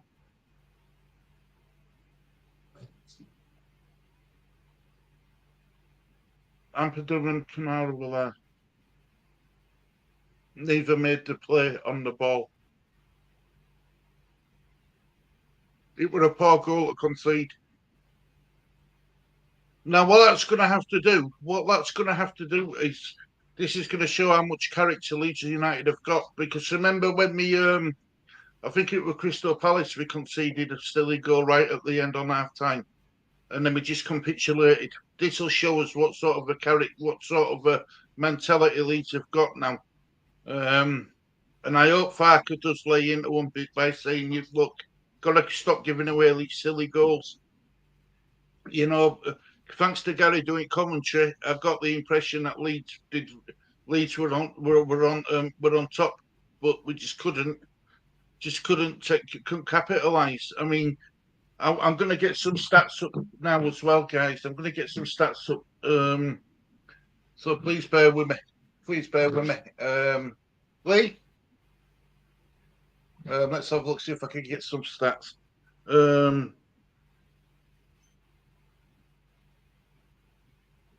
I'm just going to get some stats up for the lovely people in audience. Right, let's have a look. Leeds United v Bristol half-time. Here we go. Right, some match stats for you. I'm going to share screen so you can see it. Then that way you know what we're talking about. The entire screen. It's that one I want. Right, share screen. Here we go. Right, so match stats for the game. Dan James opened the scoring on the 37th minute. Beautiful goal. Would you say, Lee? It took it really well, low and hard into far corner. Then obviously for the 50th minute, Naismith free header Straight made it 1-1. The shots on goal. Leeds United have had 4. Bristol had 1.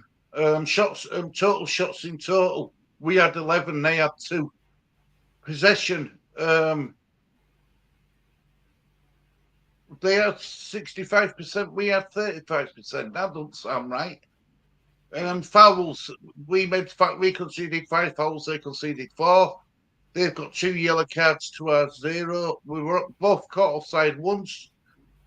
Corner kicks is 3 each. The Bristol City keepers made 3 saves, whereas Bensley haven't made any. But we're still 1-0 down, so 1-1 is still 1-1. We need to start converting some of our chances, guys. We really do.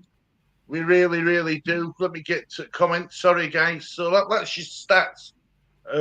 Stop sharing screen so I can get your comments on the screen. Playing at statues. Hi. Why we let that's not a corner? How are we not winning 4? Because we haven't put ball back at net 4 times, Adam. I'm afraid. Gary, I am on the other side of the globe from you, Cleveland, Ohio, USA. I'll let him know that, will I? Adam, I did not see a touch for the corner. Glenn Kamara's fault. I hope Bamford doesn't come on again because that wasn't a foul at all. Yeah, he been done for diving, hasn't he? Well, admitted to diving, cheating.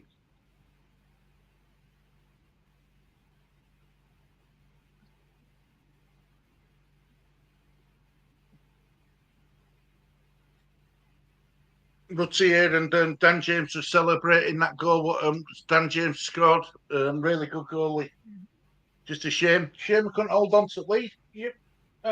Is Corbett versus Southampton resulting from shit? Go on and go for it. Cardiff City won. Watford nil. Coventry City nil. Norwich City won. Ipswich Town 3. Preston North End won. Leicester City won. Stoke City nil. Millwall won. Hull City 2. Right. Plymouth won. Swansea nil. Wow. QPR nil. Blackburn Rovers 2. Sheffield Wednesday nil. Huddersfield Town nil. Southampton won. Rotherham nil.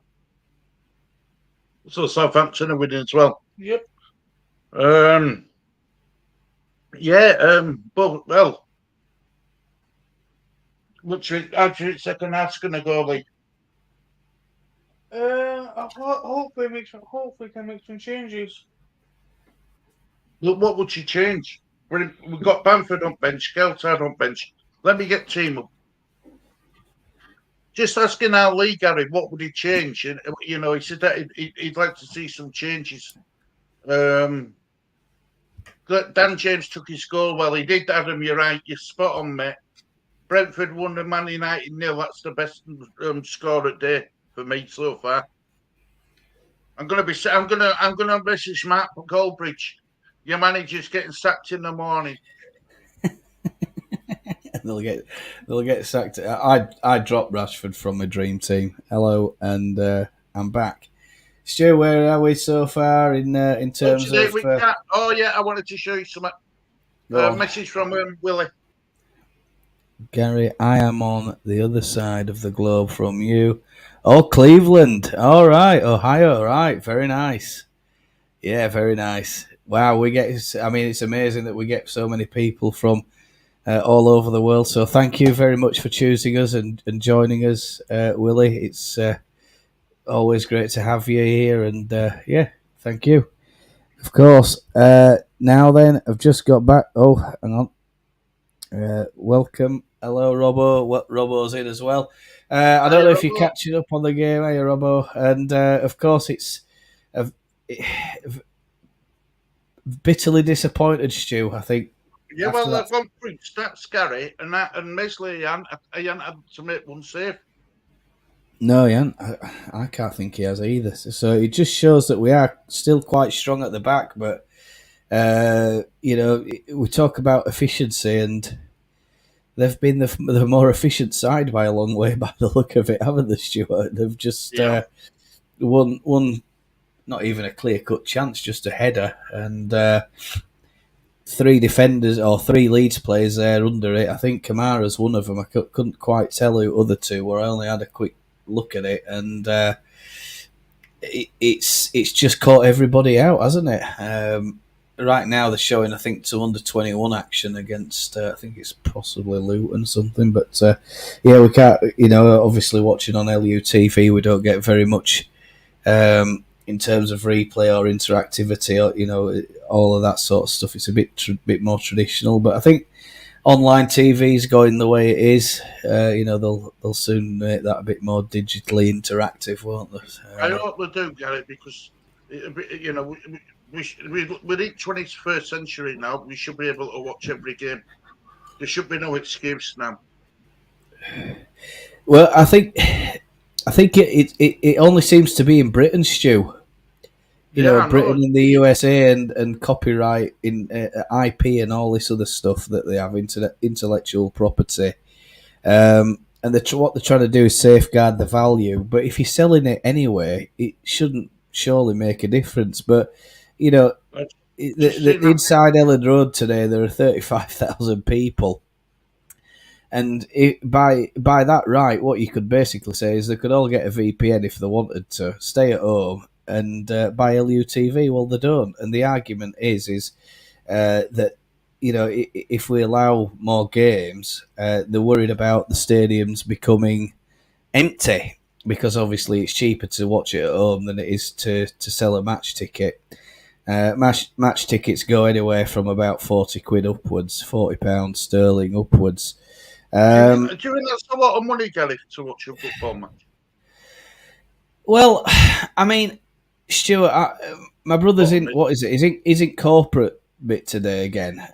He's paid he'll have paid £100 for that ticket, and there's three of them. There's three of them gone there. But you see, with that, you get meal, you get bar, you sit down. It's a good laugh when you're in corporate section. And I'll tell you what, it sure beats having an half-time pie. I've just seen that miss from Routier, Gary. I missed that. What? How did he miss that? That'll go down on one at gaffs, on goals and gaffs or something.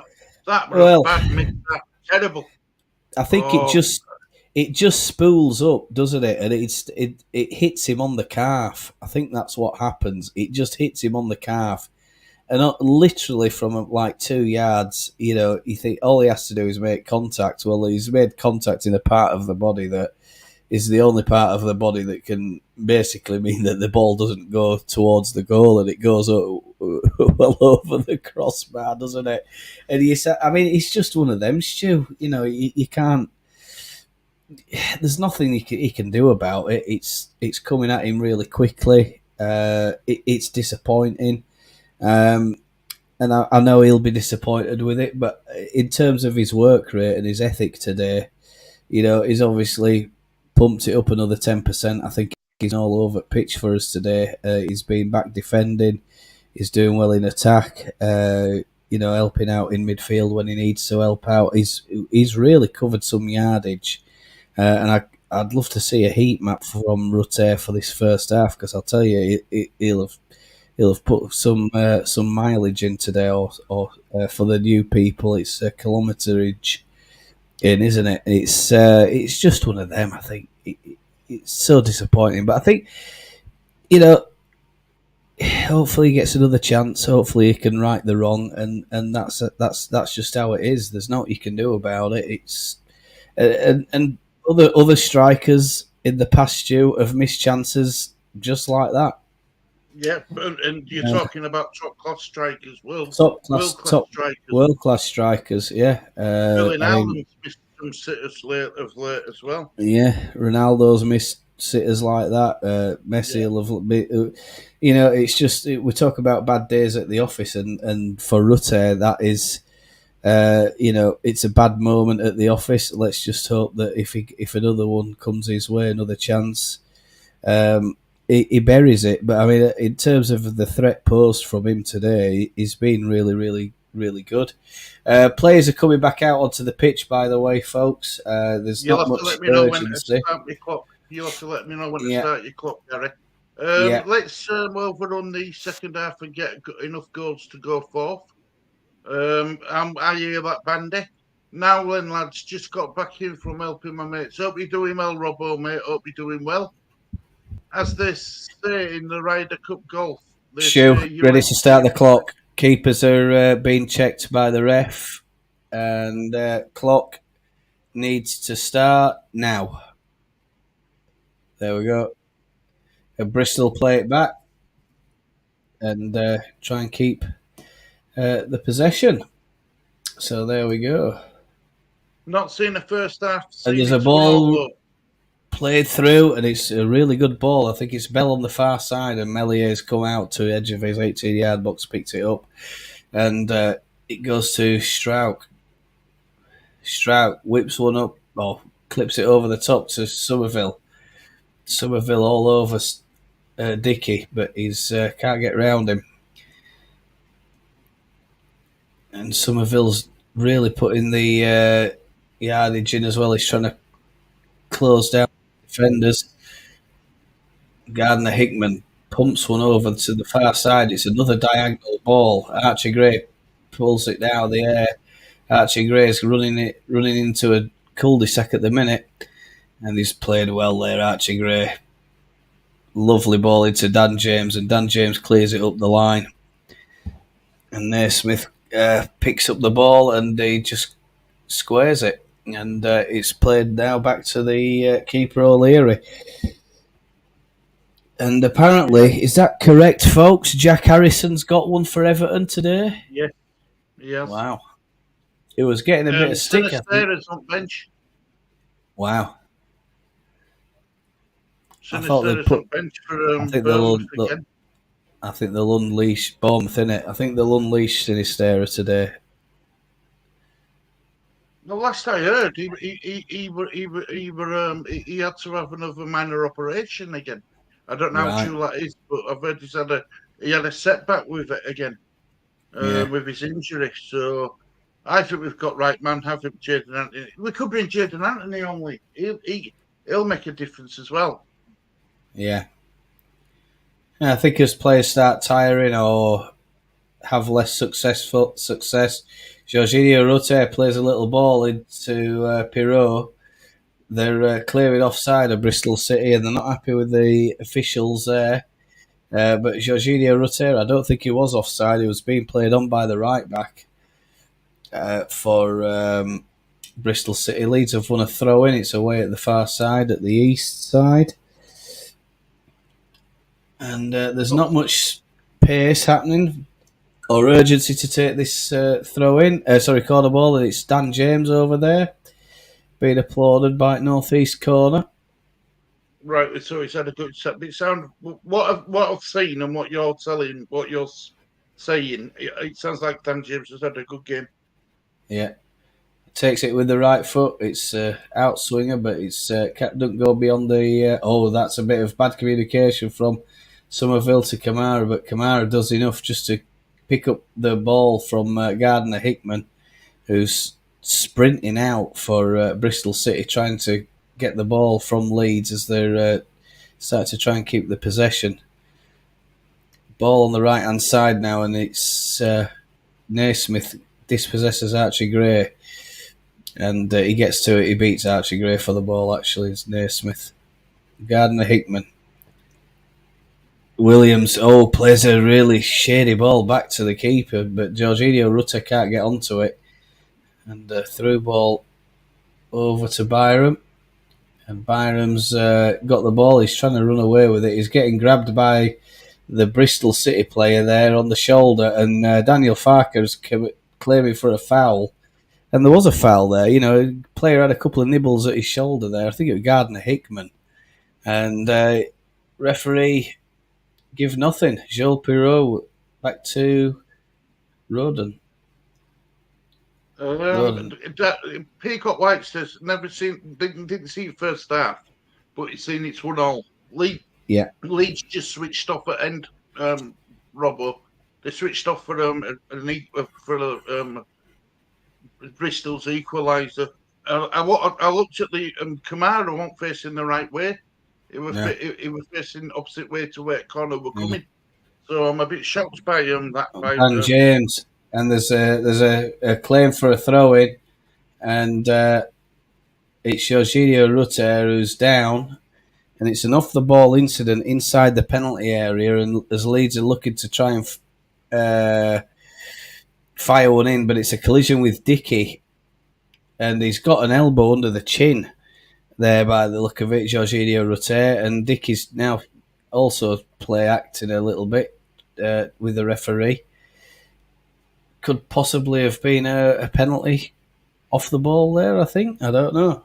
Difficult one.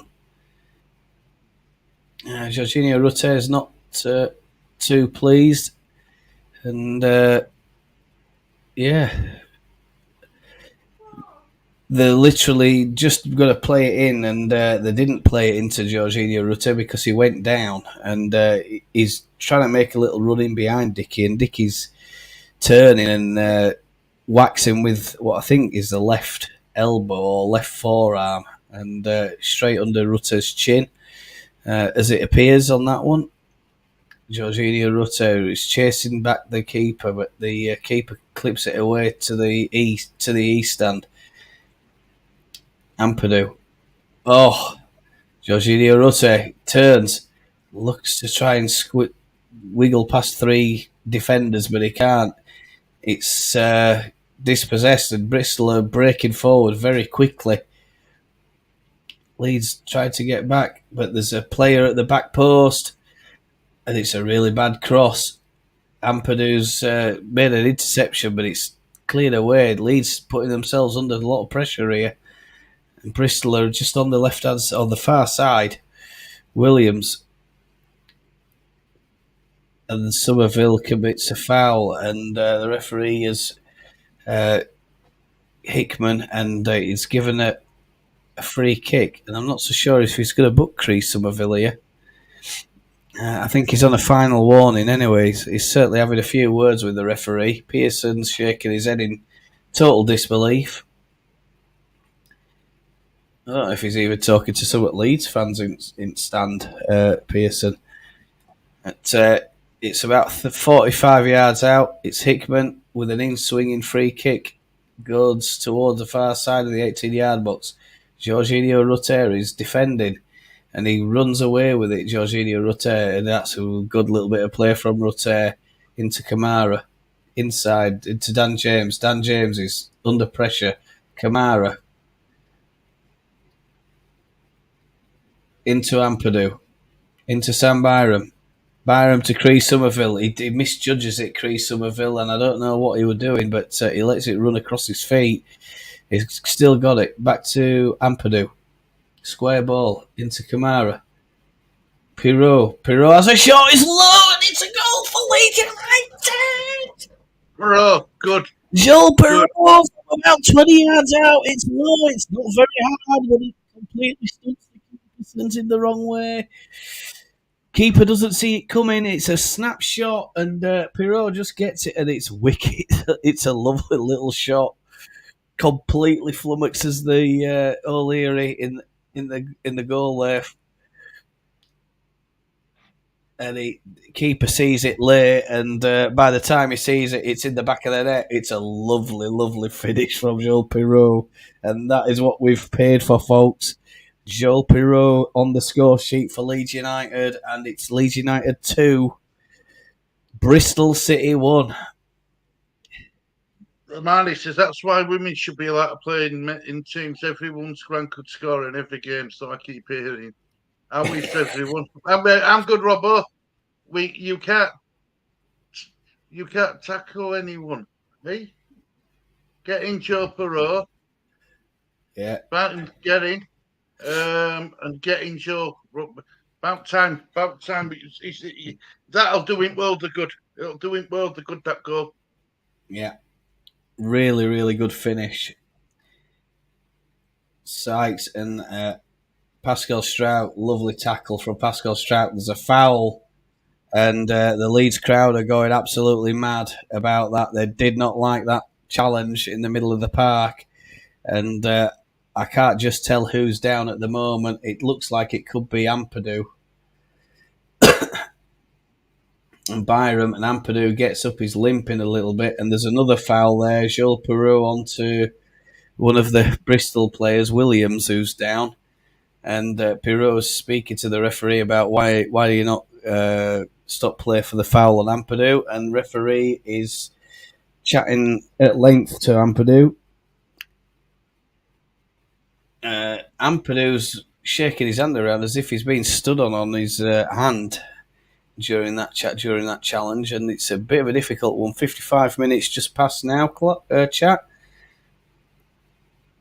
Gardner Hickman tries to whip one in, but it's headed away by Perreault. Naismith, Gardner Hickman, and Somerville's lost Gardner Hickman there, but luckily it's a bad pass. Jorginho Rutte it's 1-on-1. Jorginho Rutte couldn't control the ball well, and it's headed up by Kamara into Dan James. Dan James trying to get round Pring, and Pring is really struggling against Dan James, and he's just punted it away for a corner ball. And a good bit of defending there by Pring, because Dan James had him for pace, and unfortunately for Dan James, he couldn't quite get around Pring with the ball there, but he's got a corner ball. And Leeds United looking dangerous here, and we're going to see if they can capitalise on this little slim lead. Dan James whips it in near the penalty spot. It's all up in the air. Everybody's heading it everywhere. It's crazy in that 18-yard box, and Bristol are trying to clear it. Leeds trying to keep them penned in. We don't want them breaking out. Archie Gray into Kamara. Dan James clips one in. Oh, and Jorginho Rutte can't bring it down. He's nowhere near the goal, though. Jorginho Rutte, the ball's behind him, and he has to try and take it on the spin. And he can't, unfortunately. Somerville. Back to Strout, Kamara into Somerville again. Leeds really hammering Bristol at the moment. Lots of attacking going on in this 18-yard box. Somerville takes it past his defender, and he tries to whip it in, but there's nobody there. It's a good clearance by Bristol. Bristol are in all sorts of trouble at the minute, Bristol. As marching on together rings out around Elland Road, and it is an absolutely crazy few minutes from Leeds. They've got Bristol on the rack. And hopefully Leeds can capitalise here, but Bristol are in possession. The 18 at their edge of the 18-yard box. It's just a little ball played out. Now punted up the pitch, and Strauch comes over, clears it. Sam Byram fills the gap, and Kamara, he's got three players around him. Then Kamara, and he's hounded. And Pascal Strauch is having an absolute sterling performance. Another little tackle there, and he's way out of position, Pascal Strauch. And Bristol is now about to make a couple of changes, chat. So we're going to try and keep an eye on that. Tommy Conway and Andy King coming on. Gardner Hickman's gone off. And Joe Williams has gone off for Bristol City. So it's a massive moment in this game. Leeds are really starting to crank up the pressure, up the tempo, trying to put this Bristol side to the sword here at Elland Road. There's a lot of chit-chat going on down at the technical area, but Dicky, it's another crossfield ball into Bell. They like that crossfield ball to Bristol City. But they've not had any change out of Archie Gray today. He's been brilliant for us. Say again, Stu. They look like they're trying to play football, though, which is good because we've come across teams like Crystal, QPR, who else? Watford, Sheffield Wednesday, who don't play football. And it makes it a scrappy game, whereas this game seems to be free flowing, if that makes sense. Yeah. And it's good for both teams. Yeah, it's good when they come and play against us, isn't it? And Prince clipped one in. It's a lovely ball, and Bell manages to pick it up right by the byline, and it's a lovely ball into the back post. Really good cross from Bell, and it's cleared out by Roden. And Jorginho Rutte is down by the Leeds corner flag, defending again. I'll tell you what, he's like the Incredible Hulk, I think. Rutte. He's in beast mode, I think. Money well spent, Amani. 12 million on Pro. Money well spent. Yeah. This will be amazing. I think Bristol must be the worst I've ever seen. I won't go that far. I think they've played well. I think Bristol are playing really well. They're not the worst team in the league, are they? No, not at all. They're only a point behind us. We've had to earn this. We've had to earn this. We haven't been given it. We've had to earn this. Make no mistake. I mean, when Stu and I were talking about this game in the build-up, we were both pretty convinced that this is going to be a real test for us, a real challenge, and we were expecting it to be a harder game than the QPR game. And I think we're probably right, Stu. That they've posed when they go forward, they pose a threat. They've got a really good bunch of players there. They like that long diagonal ball, which is something we don't see from many sides these days. They've played it on a few occasions, but they've come up against Archie Gray today, and he's handled everything really, really well. And they've got some good technically very good players there, and they're all very fit lads, So I think Leeds are doing really well. If we get a win out of this game, I'll be absolutely delighted. Do you know what? I don't want it to sound negative, and I don't want to be a negativist, but do you know what I'm really worried about, Gary? What? Premier League clubs looking at Archie Gray. Well, they can keep their hands off, can't they? He ain't going anywhere, mate. I mean, last I heard, Liverpool have been monitoring him quite closely. Now, I can understand it. I can understand why, because he's a young player and he's got a lot of potential as Archie Gray. We haven't seen best of him yet. I don't think. I still think there's a lot more from him. Of course, right. He's only teenager, a younger teenager as well, isn't he? And I mean, he's got to be looking at the Calvin Phillips situation and thinking a move away from Leeds could be a really bad move for me. And it probably, most likely will be if he goes to a top 4 club. Jorginho Rutte, lovely control again from a Leeds throw-in. And Leeds doing really well at the minute. How are we doing in the stats department, guys, if you want to tell us? I can happily do that for you. Thank you very much. There we go. Rutte's been clipped and he's gone down right in front of the referee. He's done a little rollover and he's got up though. Luckily, Jorginho Rutte, it's not a bad one. He is hobbling a little bit, Jorginho Rutte, but Glenn Kamara takes the free kick into Somerville. Rutte, Ampadu, into Pirot. Dan James on the right hand side tries to cross one. It's deflected and it's spun up and it's gone over for a corner ball. Yeah, look at the stats. Go on then, Mike, give us some stats. Leeds had 15 shots in total. 15 shots in total. 5 off target. 5 have been on target or off? Off target. And 5 on target. And 5 on target.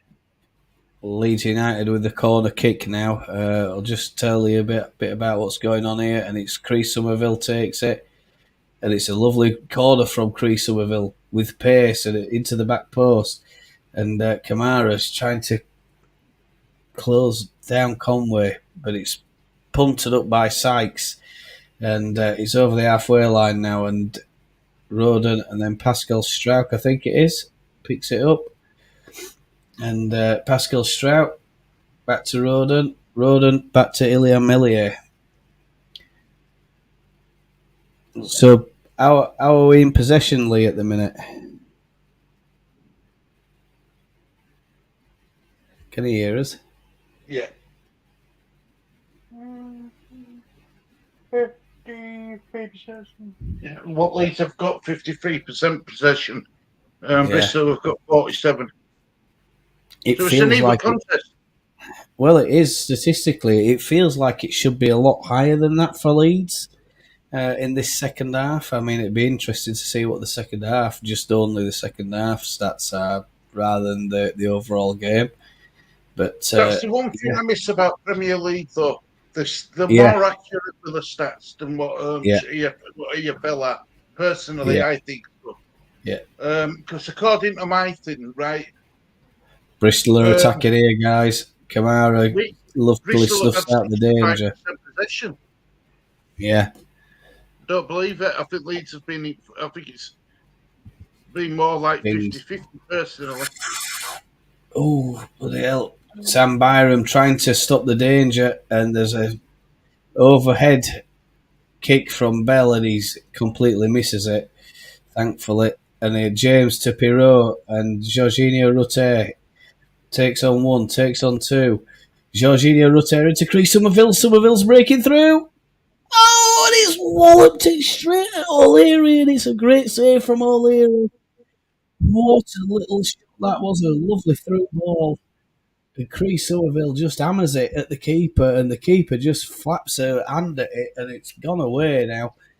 And the ball's back down the other end, and it looks like it's a foul, I think, by the look of it. And it's Roden on Bell. Blackburn have 3-0 up, and Preston back to 3-2 for Ipswich. Well, apparently you'll see in a minute it's 4-0 apparently now. Blackburn. Blue team 2-1 up. I'm glad Joe Pro scored today. It will do him good. It will, Adam. 5th at the moment. There's another substitution from Bristol City. Farker's not made any subs just yet. Is that worrying, Stu?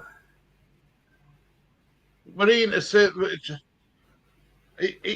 the worry I've got is why haven't we made, why I got worried at the beginning when I saw the team state lineup. I thought we've got players on bench who should be playing in the natural positions, and it's just to go for players who are playing in the natural positions. Yeah, Mehmeti's come on for Knight, and Weinman has come on for Bell. In swinger from Bristol City, it's punched up in the air to the edge of the 18-yard box by Ilya Melier. Mehmeti tries to find a space past Rodon Ampadu, but it's not going anywhere for him. And of course, a lot of danger still here from Leeds. Cornick is lining up a throw in. He's about 18 yards up from the corner flag, and he's going to launch this one into the deep into the 18-yard box. One feels. Heads grow up, and Jorginho Rutter's headed it away. Jorginho Rutter has picked up another attacking header. It's 3-on-2. Jorginho Rutter, he needs to slip it. Dan James here. And Jorginho Rutter puts on the afterburners. He goes on the outside, clips one in, and Somerville, he's missed it. I don't believe it. It's a shot from Somerville. He's just got over the top of Somerville, and Leeds should be 3-1 up here. Oh my God. I mean, that's a foul on Dan James. Even Shirley Ann's laughing at you, Gary. Oh God, I don't believe it. What a chance. He just can't get to it. There's just too much on it for Chris Somerville. He just can't get to it. It's too high for him. He just can't get to it. It's a really, really unlucky bit of play for Leeds. And Chris Somerville, he should have thrown a head at it rather than a leg, I think. Diving header would have he'd have scored that, I think. But anyway, it's easy sitting here telling professional footballers how to play football, isn't it? Tree Somerville is causing all sorts of trouble, and Cree Somerville's brought down, and I think that's a yellow card. And referees giving it. Leeds explosive going forward at the moment, absolutely brilliant stuff, and they're causing Bristol City all sorts of trouble because Bristol are starting to push on to Leeds a little bit over the last 10 minutes. But I'm just seeing that. I'm just seeing the one what you the run what Routier made. Let's have a look. Yeah, he should have scored. You're right. I understand why you got a bit irate. Gary's gone. Where Gary gone? I've put you in focus, Stu. So while you're talking there, so we can see it, Littlewood. Can you hear me? Yeah. Can you hear me? Yeah. Yeah. I've put you on solo mode because we've got the little one. What I might do, Gary, is when I do my match reaction, I might just stick Shirley on camera. Yeah, stick her on camera. Yeah, of course. Why not? The more the merrier. Show in the disabled team, the family show. Nobody can rival on YouTube. All about Leeds United. Yeah. Hello, baby boo. Hello, baby boo. You'll watch it, tell us you can't understand why I've got so many different things on, can you? Cree Somerville, Kamara, Somerville, clips one out to Dan James. Dan James. And Dan James is being fouled again, but the referee says no, carry on. And Bristol City are trying to play the way out here as Grandad Stu has a little fuss and a little kissy-kissy with his granddaughter there. And Pring over the halfway line into Kamara, but he's conceded possession. And Archie Gray is just unbelievable today. Ampadu. Somerville into Jorginho Rutte. Jorginho Rutte crosses one in, but it's deflected and it's gone over for a corner ball. And Bristol City are getting absolutely battered here. And Leeds United are looking for this third goal. And Jorginho Rutte I told you he's in beast mode. He is in beast mode, folks. He's absolutely causing them all sorts of trouble. And as of all the players at the moment, some as well. Phil's had a really good last 10 minutes. Archie Gray, outstanding as always. He's been fantastic. And Stuart's smiling. I don't know if he's smiling because of the commentary, the bit or the result. Yep, commentary, mate, brilliant. Absolutely fantastic. It's a close call. Whips it in. Oh, it's one, but it's offside. Oh, it's Jorginho Rutte. And I think it's a flying kick from scissor kick from Byram or something like that. And is it Byram? Byram, yeah. It's on the volley. Keeper saves it. Comes back out to Rutte. And Rutte, that's marginal. But, I mean, the referee's given it offside. He's kept Bristol in the game here. Jorginho, Kamara. I mean, the Leeds fans at Ellen Road, they must be absolutely loving this because this is total football from Leeds United. And Strauch. Jorginho Rutte. And he plays out to Sam Byram. It's a lovely ball from Rutte. It's getting better and better, Rutte. Yeah. It's getting better and better. Rutte is running the show at the Ellen Road at the moment, and he's trying to whip one in, but it's deflected out, and Leeds United win a corner ball on this near side. And it should be. I mean, I don't know. I mean, is he offside when the keeper saves it? I don't know. It's difficult to tell from this angle. Very tight. Somerville. Cree Somerville. Out into Pascal Strauch on the halfway line now. Roden to Dan James on the far side. Into the fading autumn sunshine. Ampadu. Oof, that was a lovely ball. Trying to get Rutte in there, but he wasn't to Rutte Pirot. Oh, tries to play a ball into Somerville. Somerville stopped his run, though, for some reason. and Leeds trying to be well, are they being patient or just trying to absolutely annihilate Bristol City? It should be a lot higher margin of in terms of result. Leeds I should think be so. 3 or 4-1 now with these missed chances that we've had, and of course we've had one disallowed. So yeah, it's 4-1 would be a fair result at this stage.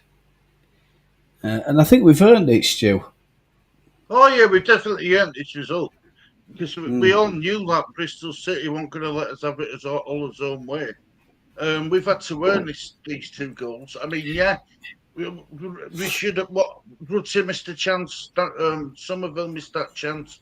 We should have been. We should have been 4-0, 4-1 up by now. But That as you know, you can't. If it comes, I watched that replay of the Rutter goal. By the way, it come at him some pace. Did that ball? yeah.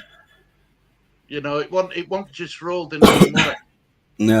No, it's coming at some speed, and he's not being able to fix himself, and it's just one of them. Meanwhile, Bristol trying to counter attack here, and well, not counter attack, but they have got possession. They're heading towards the Leeds goal, and Cormac's going to throw another rocket into the 18-yard box. He's drying off the ball. He's taking his time over this throw-in, Cornick. And it's into the near post. Oh, and Ilian Melier punches it away with one fist. And it's not good from Ilian Melier. Caught that. What is in the way? And there's trouble here for Leeds United. Bristol City trying to whip one into the back post. And it's a corner ball conceded by Sam Byram. Leeds under a bit of pressure at the moment. Of course, chat if you've got any other results or what you want to tell us in this half. Let us know. We're eager to hear your thoughts in this chat box. You got a new follower, Stu. I'm her follower. She's the boss. Is Shirley Ann? She's the boss of the house. Hey, Shirley Ann. Oh, and it's headed up from the far post. It's off the line. And Leeds United live to fight another day. They breathe again. There's a ball pumped in, and it was going in. It was a corner ball whipped in dangerously. I'm not so sure who it was. And Dan James has played Jorginho Rutter in. Jorginho Rutter can't get to it, but O'Leary pumps it up the pitch. And another opportunity for Leeds. Oof. Wow. This is unbelievable. It's a great corner ball in. And I think it's Dan James clearing it off the line, guys. I couldn't quite tell. I might be wrong. Well, tell me if I'm wrong if you see that, Stu. Stu will get a replay or we'll see that a minute or two behind me. And I think my clock's saying 75:54, so I'm about 2 minutes behind you. Chris Somerville's coming off. It's Jaden Anthony coming on, I think. Folks, it's something that you called earlier on that we'll probably see Jaden Anthony coming on later on in this match. Stu is spot on. Yay! She's a sweet little girl, Robert. She is. She's a cute baby. Yeah. It don't take after me. It takes after grandma and mum. Don't take after me. Thank God. That's all I can say. Thank God for that.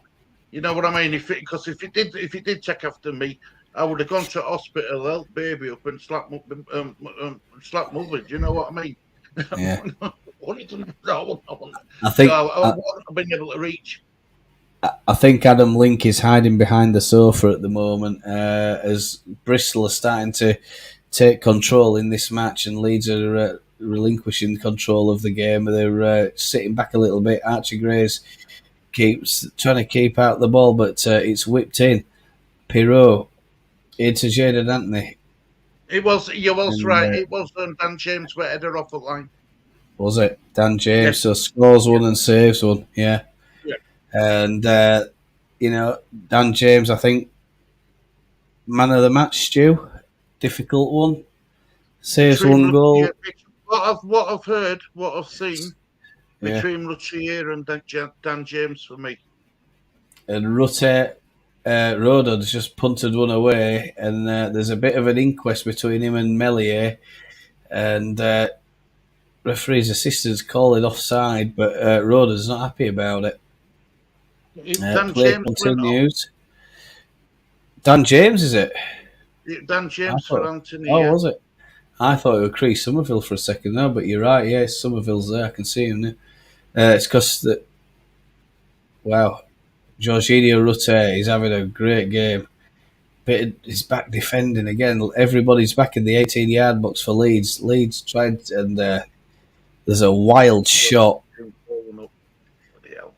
A wild shot from the left full back, and he just whips that one in, and it's straight over Ilian Melier's goal, and I think it's Piring.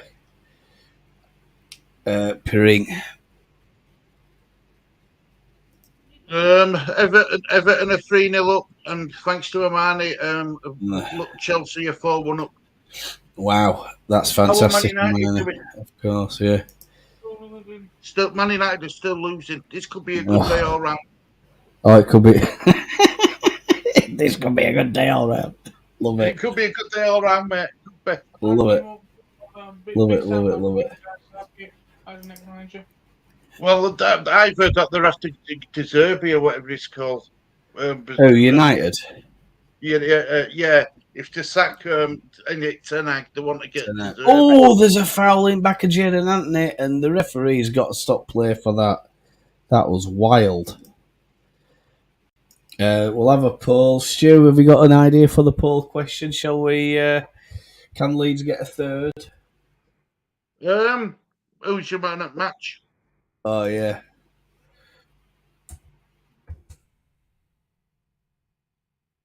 You can have 4 options. Put 4 names down, Gary, and see. Yeah, I think that's a good one, Stu. We'll go with James. Who's your nominations, Stu? James Routier. Gray, I think. Archie Gray, yeah. Gray, definitely. I think they've been your 3 solid players, haven't they? Yeah, with his goal, yeah. Dan James won it for goal, was it? Dan James. Dan James. Dan James scored at 37th minute. Perot scored at 53rd. Yeah. So difficult one, chat. There you go. Something for you to scratch your head at.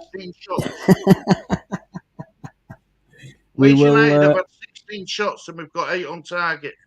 Yeah, we will close the poll as soon as the final whistle goes, and gives us something to discuss. Patrick Bamford is on the pitch for Leeds United. And unfortunately, I missed who. 36,386 is the total today, folks. 36,386, and that's the attendance for today. Leeds defending, and Strauch heads the ball out towards the halfway line. It's gone out for a throw in. Bristol City. Daniel Farker is looking quite confident, but he's going to know in the back of his mind that we're quite guilty of going to sleep in the last 2 to 3 minutes of games. It's something that he's spoken about. Yeah. And Archie Gray. And Nefmet is down. And that's lovely from Archie Gray into Chris Somerville. Somerville. Passes 1, passes 2. Somerville tries to play in Patrick Bamford, but Bamford's nowhere near. He can't see the pass. Patrick Bamford. 36,386 was the attendance. Jorginho Rutter's gone off for Patrick Bamford. Jorginho Rutter. I thought it was Rutter, but I wasn't too sure, folks. So talk a little bit about that. So far, it's a 3-way tie. James, Rutter and Gray. Not many votes, only 3 votes in. Still early days. But I look forward to talking about about that. Let's see if we agree that. But it'll be interesting to see what the sponsors say. Bad Kamara to name man of the match before the match ended. Is it bad, Kamara, to name a man of the match? Well, man of the match in the Premier League in most is normally named before the end of the match. But the sponsors here generally, I don't know if they do it by a vote, amongst the Leeds fans or on a website or something. I'm not sure how you'd vote for that. But one of the sponsors has the man of the match, gives the man of the match award, usually after the game's finished, which is not like the Premier League. Normally that's sorted out before the end of the match, and then it's presented to the player after the final whistle. Back to the goalkeeper, O'Leary. Dickey. Sykes pumps one up the line, and it's over the top. There's nobody there, but it's got a bit of spin on it. It goes all the way through to Ilian Meslier, who comes out to collect. Ilian Meslier rolls it out to Rodon. Has been superb. Yeah, look, Dan James, man, he gets a lot of stick, and I said it yesterday. Dan James is more than just a speed merchant. He really is. I think he gets a lot of unfair criticism. The problem is with the Leeds fan base, he cannot mature his life, and the same people who call him will still call him out even a day after a day. Wrong, totally wrong. We should judge him on a game by game basis, not on a if they have one bad game, that's it. The career's over at Leeds, sort of thing. Yeah, don't agree to it. Bristol, Leeds need to be careful here. There's a ball whipped in, but Rodon's cleared it away, and Leeds United are under a little bit of pressure on the 85th minute, and Leeds need to get a grip of this game, not let Bristol have it all their own way, and he's entered to the far post, and that is an unbelievable block by Sam Byram. A very, very, very important block, because the player who was at the back post here it smashed it, and it was a really, really good effort on goal. And unfortunately, it's deflected away by Byram, and it's Wainman who's hit it. And another corner, and Leeds need to wake up here, Stuart. It's what we've been guilty of in the first half, and let's hope Bristol can't take advantage of this and get a point out of this match. Wainman goes over. He's taking a corner ball from the near side. It's going to be an in-swinger. And Ilian Meslier is having his path blocked by Patrick Bamford and a couple of Bristol players. And Meslier thumps it away. It's high. Sykes. Square ball. Pring. Pumps one into the 18-yard box. It's gone past everybody, and it's gone out for a goal kick, I think. Yeah. Naismith's got a final touch on it, and it's gone out.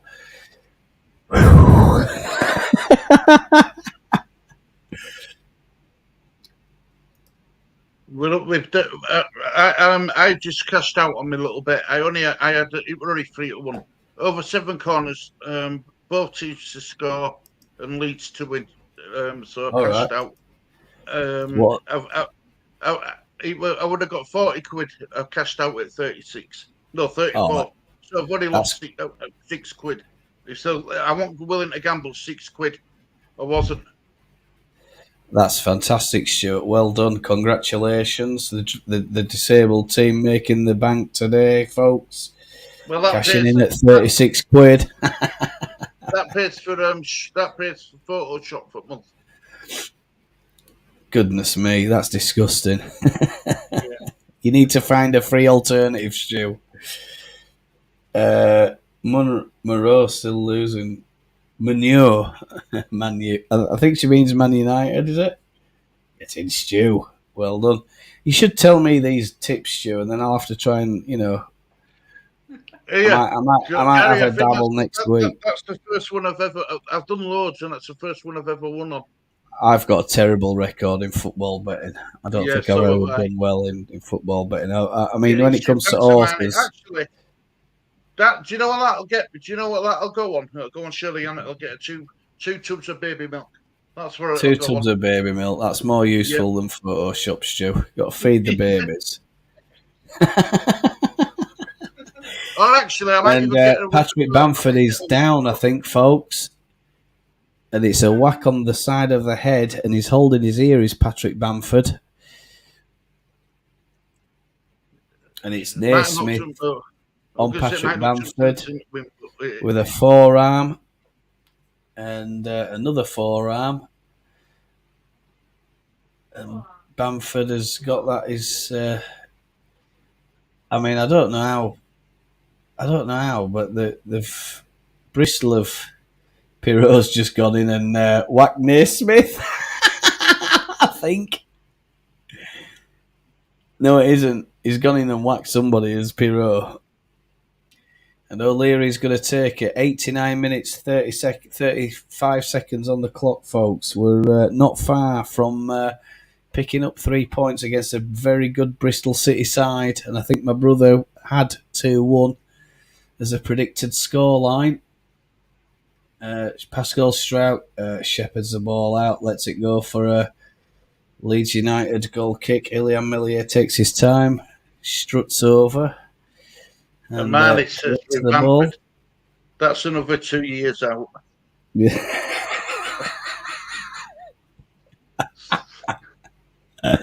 Hermione. That's Bamford out for 10 weeks. Stu and I both had 2-1. I wish I'd have known. Mind you, it's difficult for me to bet here where I am. I didn't have 2 on a bet. I just predicted score at 2-1. Yeah. Yeah, you did have 2-1, I think. You said that at the beginning of the game, so yeah. O'Leary pumps it up. Lee said 4-0. 4 minutes added time, folks. Yeah, I thought 4-0. And Lee, I think you need to change your dealer. Somerville. Oh, it's another bit of skill from Somerville into Jayden Anthony. It's broken for Jayden Anthony. He's being chased. And Jayden Anthony tries to have a one in, but he's saved by O'Leary, and he didn't get enough purchase behind the ball, and it's an easy stop for the goalkeeper. Leeds United 8 shots on target. Bristol City 2 shots on target. Ampadu. We've done more than enough to win this game. Into Patrick Bristol Bamford. City, Patrick Bamford takes his time and he rolls it into Jayden Anthony, but it's intercepted. And Bamford should have played that a lot earlier. He held onto the ball too long, Patrick Bamford there. And if he'd have played it earlier, Leeds are in for a shot for 3-1. And unfortunately, my stream's stopping. And Jayden Anthony started again. Jayden Anthony into Patrick Bamford. Patrick Bamford into Somerville. Somerville with a shot, and it's over the bar. Oh, Man United have equalised.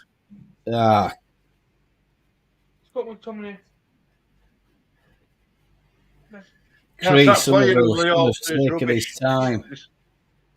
If he took his time there, there's just one defender on it, sliding in front of him. He cuts inside, he's through on goal. Luke Ayling is coming on, folks.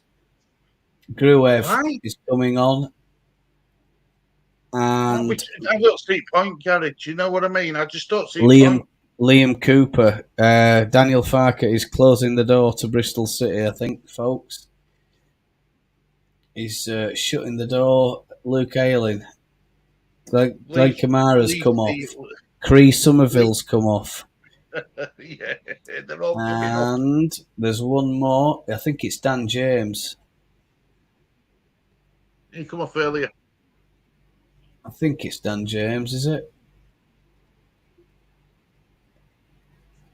So Gruev is in. And Leeds 1 minute plus added time away from 3 well-deserved points. I think Strout. Gruev. It's Joel Perreault who's gone off, folks. Joel Perreault. Ayling. Oof. And there's a foul. And won by Gruev. He's been fouled. And Leeds need to take a free kick here. It's time. Close to the touch line. And it's inside 30 yards inside our own half. Halfway. 35, 40 yards. What do you reckon to all these stages, Gary, with a minute and a half to go? Well, I think he's done it, A, to run the clock down, B, just to try and try and stop any attacking threat. But I mean, we were doing all right anyway. But I think perhaps in the 10 minutes prior to that, Bristol were dominating the game, and perhaps he's just thought, stick some more defensive-minded players on. I disagree with any substitution over 90 minutes. It shouldn't be allowed unless it's an injury. You know, I think it's just wasting the time on that. And the other thing, Patrick Bamford's one-on-one with a keeper. All he's got to do is beat the keeper. There's a defender coming in, but Patrick Bamford's tried to cross it into Jayden Anthony, and that was Patrick Bamford. Come on, I mean, why didn't he just have a shot? He's one-on-one pretty much with the keeper. There's no defender anywhere near him. But he's tried to put it into Jayden Anthony, and by the time he's thought about it, it's too late. But I think, Stu, like this, you're putting 3 players on in those final few minutes. They're coming on cold. They're not match up to the match speed. It can quite easily go wrong and quite easily go against you, can't it? I'm not a fan of that, to be honest. But anyway, Bamford, Jayden Anthony, and it's gone out to Ampadu, and the referee signals an offside, and it's now 95 minutes 30 seconds, folk, and that's it. It's full time. 95 minutes 30 seconds. It's over. Thank Christ for that. Jesus Moses. Another close call for Leeds United, but they've got away with it. It's 2-1. Ends 2-1. Goals from Joel Pirot on the 54th. Daniel James on the 38th minute. And Man United don't ever write Man United off. And we're going to talk chat. If you look at the top of the chat box, there's vote for your man of the match. And we're going to close that poll now. There's 8 votes in. That's really, really good for me. And Dan James is your winner with 50% of the vote. And Rutte, 25%. Gray, 25%. Pirot, 0. Which is a shame. So, Willie, thanks very much for joining us, buddy. We're going to be on for the watch-along tomorrow. I think Stu's given me an invitation for that. So, look out for the notifications and stuff going out just before kick-off, about an hour before, as we discussed the game. That's going to be a massive, massive game. It's the biggest game in the Premier League this year, I think, to be honest with you. So there we go. Really, really proud of them. Stu, any thoughts before we close this game? I assume you're doing a post-match reaction. I'm going to do a post-match reaction best I can. And a lot of it's coming from you, Gary, with your commentary. Without your commentary, mate, I wouldn't know what had happened. Bless you, mate. Thanks very much. I'm glad you've all enjoyed it. Closing thoughts for the day then, Stu. And chat, of course, if you've got any score updates or anything you want to tell us. Thanks for joining us, Robbo. Thank you, mate. Have a great day. My closing thoughts are another win under the spell. They've got 2 weeks off now with international break. They can rest and recover. Hopefully, we get back the likes of Spence and Nonso after international break. Firpo is due back as well. I don't know what Firpo's going to bring to Leeds United side in this league, in this division. Whether he can do it or not is another question. But it's a great win. It's a great way to end going into an international break. Yeah, I mean, I think I'll second your thoughts on that, Stu. Going into an international break, it's nice to go in on a positive rather than a negative. But I agree with that. I hope that we can get these injured players back. Gives Farker some more options when we go into the next 2 or 3 fixtures. As I think we could call it. Is it the Christmas run-in? Dash to. We'll call it the dash to December. Just to tell you, chat, if you didn't know already, we'll just get those stats updated. Lee, can you tell us anything about stats? If you can prepare something or tell us. Where are we for fixtures? Well, chat. Of course, Stu's just said there that we're going into this break now, and I think pretty much now we're back in. We're back next time. I think 21st of October, and it's Norwich City away on the 21st of October. On the 24th of October, there's that's massive. Farker going back to Carrow Road. Is it Carrow Road where they still play? 25th of October, we're playing Stoke away, so it's 2 away fixtures straight after the international break. And I think, is that it then? Are we done? Is it just 2 more? Well, of course. Massive game, 28th of October. It's at home, and it's a 12:30 kickoff, folks. It's the Dog Botherers. We're playing Huddersfield Town at home. So that's your fixtures line up for the rest of October.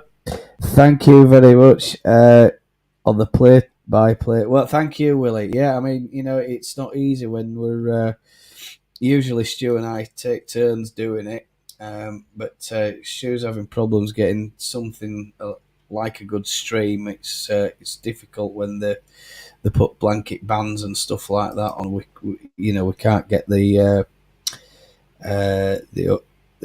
quality stream that we need. It's not easy, is it? So I think that's the best thing to say. But yeah, overall, I think there's plenty there. Stu, can you tell us about the scores from on the doors from the rest of the championship? Or if Lee wants to do that, I'll leave it to you. Sunderland 4. So West Brom 4, Sunderland 0, West Brom 4. Yep, next. Cardiff City 1, Watford 1. Right, good. Coventry City 1, Norwich 1. Good. Ipswich Town 4, Preston North End 2. Ouch. Wow. Leicester City 2, Stoke City 0. Right, Leicester, flying high, aren't they? Millwall 2, Hull 2. In a lot of draws. Plymouth 1, Swansea 3. Right. Keeper 0, Blackburn was 4. Wow. Southampton 0, Huddersfield Town 0. Right, fair enough.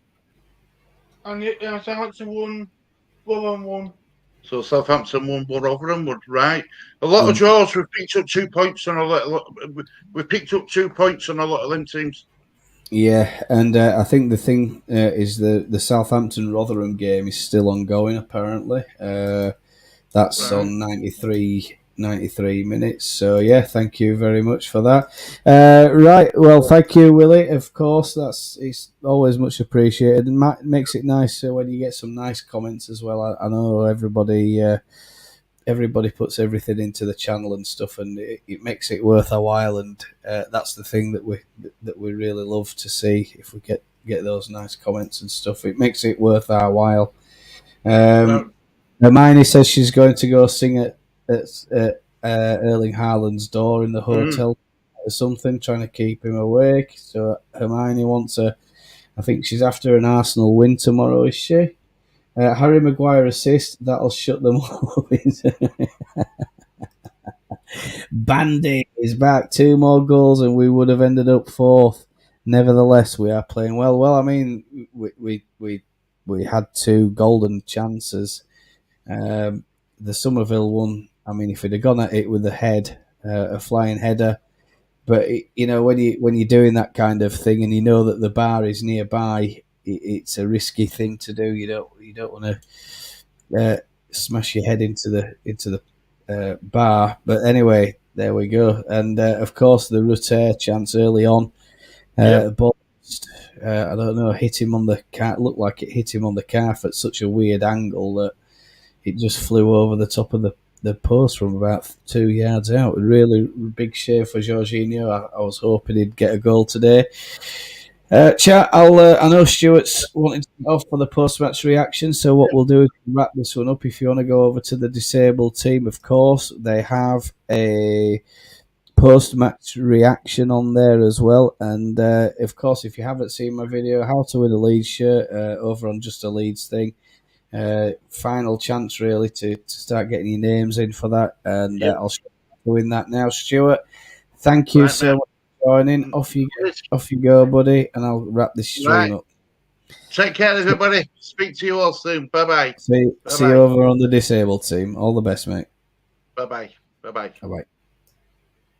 Right, folks, just a quick one this morning before today's watch-along and the game against Southampton. If you're travelling down there to Southampton, good luck to you. Hope you have safe travels, and I hope that you're all matching on together and you're going to support the team, and we're going to hear lots of you on the audio as the commentary's going on. Now, look, you're here and you want to know how to win a Leeds United shirt.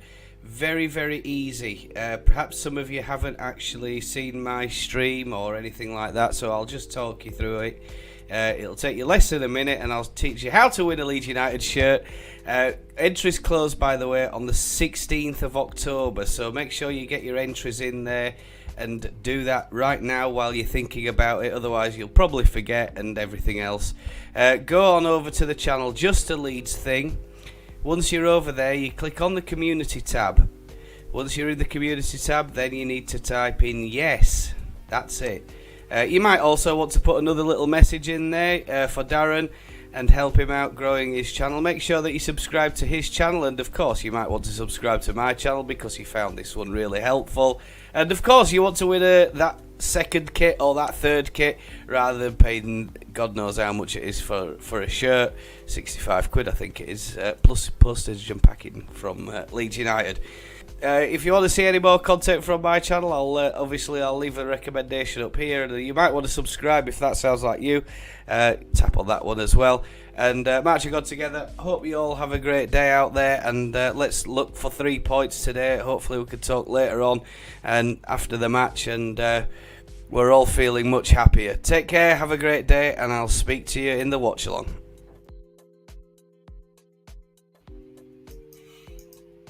Right, yeah, of course, there we go, chat. So that brings to a close this stream. I'm going to end it now by saying thank you so much for watching. It does mean a lot when you join us, when you comment. Of course, if you subscribe and like these videos and all the rest of it, and that really helps us. It means the world to us. And of course, it's part of the reason that we love doing what we're doing, building the community here on YouTube. And we'll end the stream right there. Thank you once again. I can't tell you. Unbelievable. I love this channel. I love doing what we do. And all the best. Take care and have a great weekend. 3 points for Leeds, MOT. Watch along Leeds, shorts, live, and watch along with me. Leeds United, because we all love Leeds.